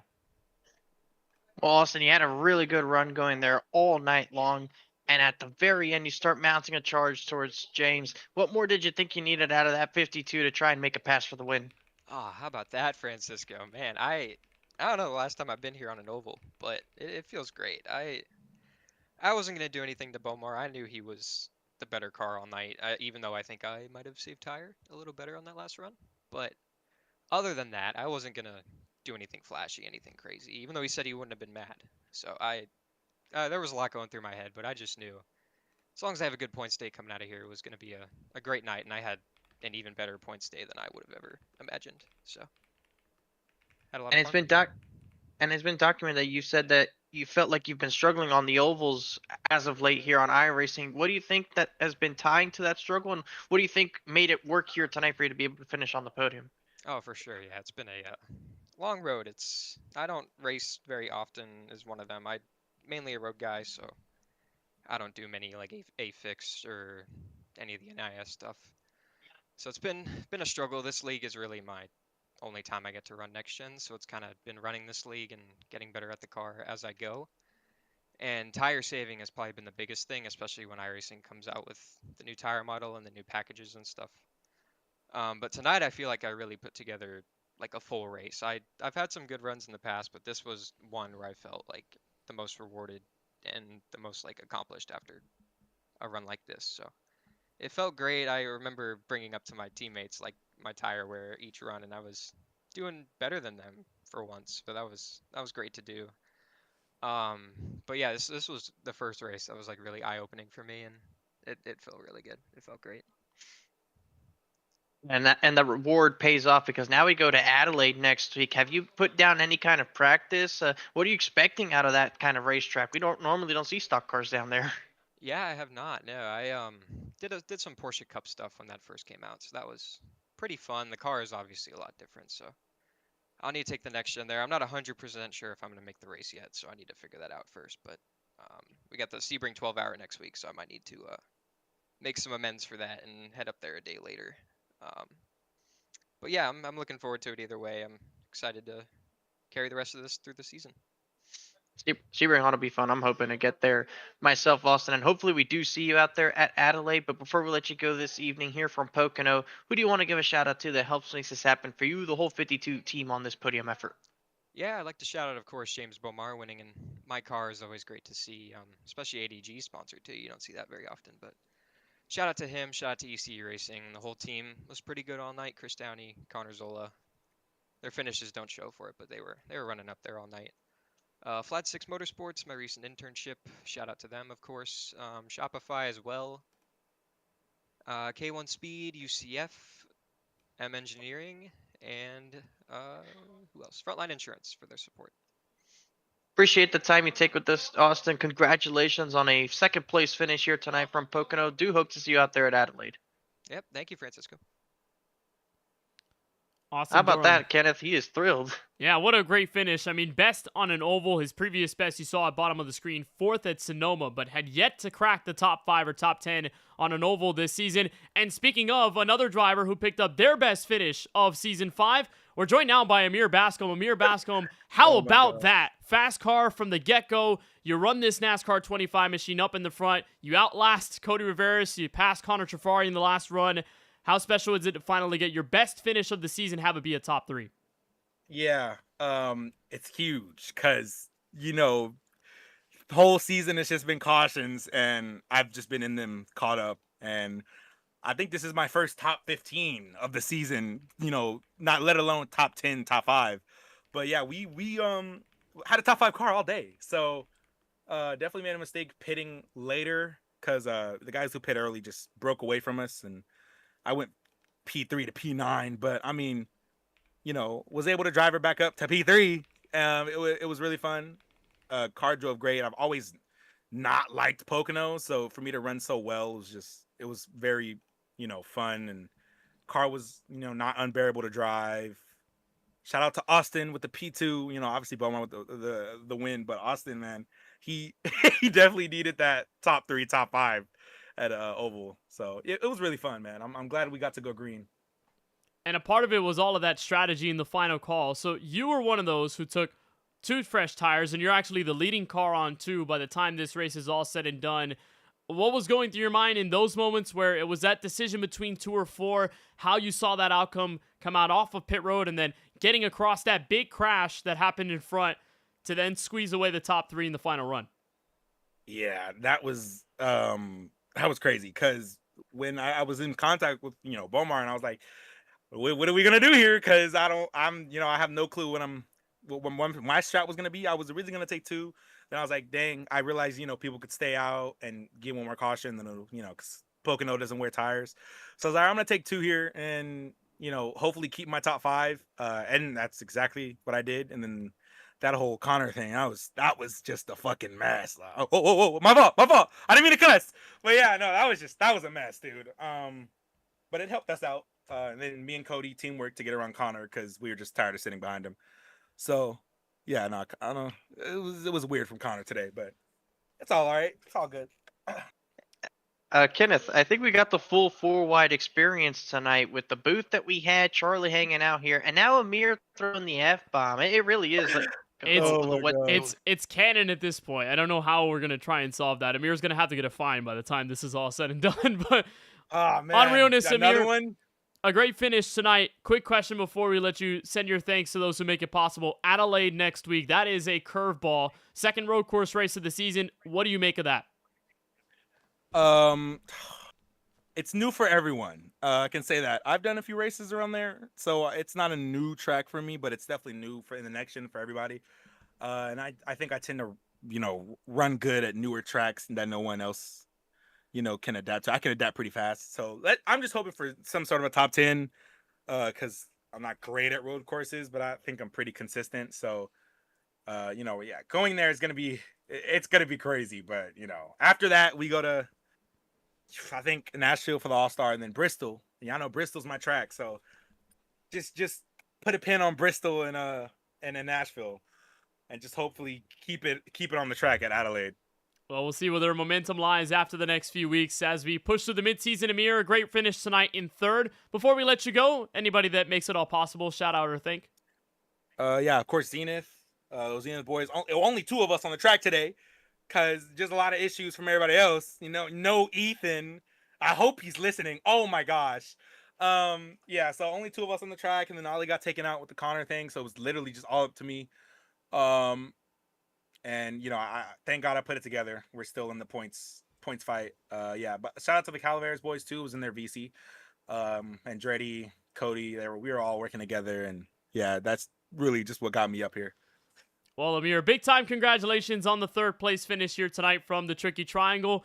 Very fun to see you and the rest of the field take on the Land Down Under next week in Adelaide. We'll see you then, but until then, congrats on the P3. All right, thank you, man. Thank you, guys. Amir Bascom closes out with his best finish here in Season 5 at Pocono Raceway, right here inside the top 3, behind Austin Duran and the race victor in James Bomar at the very end. So, Francisco, as we close in the rest of this schedule, I mean, Season 5 has been a whirlwind. We had back-to-back wins from Ollie Reeves, then back-to-back wins by James Thurston. Now the different winners are sprinkling in. AJ Hyder last week in Kentucky, and it's James Bomar. His second career dub comes tonight from Pocono. And we head down under to Australia, Adelaide, and the GP circuit next week should be an all-time brawl and just a test of discipline for everyone in the field.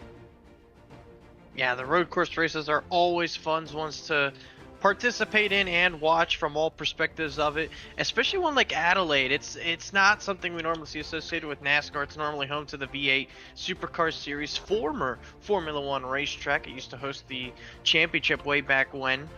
So it's going to be nice to see how these cars tackle it with the relatively new scan of this racetrack being introduced to the service just a few months ago alongside the Miami International Autodrome. It's a street course. It's not one that I own. Maybe not yet. I'm not sure if I'm going to buy it. I know that St. Petersburg right now has my full attention. So I'm hoping that Adelaide puts on just as good of a show. It should be a lot of fun. Stay tuned with us next week on the KBueno Racing Network for some good time racing at the Adelaide Street Circuit. That is a new addition to the iRacing platform. It's a new addition to the SAAC Cup Series schedule. And just like we did last season when we ran Slinger Speedway, you can always expect the unexpected in our final few races before the All-Star break at Nashville Superspeedway. Before the mid-season madness kicks off at Bristol, we end that at the virtual Phoenix Raceway before we go Eliminator Chase racing action for the rest of the campaign leading up to the championship finale at Homestead Miami Speedway. Just a reference as to what's coming up on the KBueno Racing Network. Of course, our race tonight from Pocono closed out on the Thursday. But this weekend, Sunday night, the Drop in the Hammer Cup Series comes back for Super Speedway racing from the Peach Town, Atlanta, Georgia. Echo Park Speedway, the Super Speedway on the 1.5 mile configuration. That'll greet the field this weekend. So stay tuned with us at 8:30 p.m. Eastern on Sunday nights, March 15th. For coverage here on the KBueno Racing Network. And then the 4-wide racing playoffs kicks off from Sin City. The jackpot awaiting some of the drivers who could probably lock themselves into the next round. 15 drivers going for the 4-wide title, and it all starts next Wednesday night. Our Thousand Islands Crep pre-race show kicks off at 8:35 p.m. Eastern before the race coverage kicks off at 9 p.m. Eastern. And of course, you'll find that content right here and only here on the KBueno Racing Network. So a big thank you to everyone at the SAAC Cup Series, Cody Riveris, and the rest of the admin team that makes this all possible, and for everyone at the KBueno Racing Network that helps this channel run round. For Nate Polite, Eli Comerford, Charlie Byer, and for my great colleagues in the booth tonight, Keelan Belsha and Francisco Bacallao, I'm Kenneth Bueno saying so long from Pocono, and a congratulations to James Bomar on his first win of Season 5 and his second career SAAC Cup Series win as the field heads to Australia, to Adelaide. Next week, we'll see you then.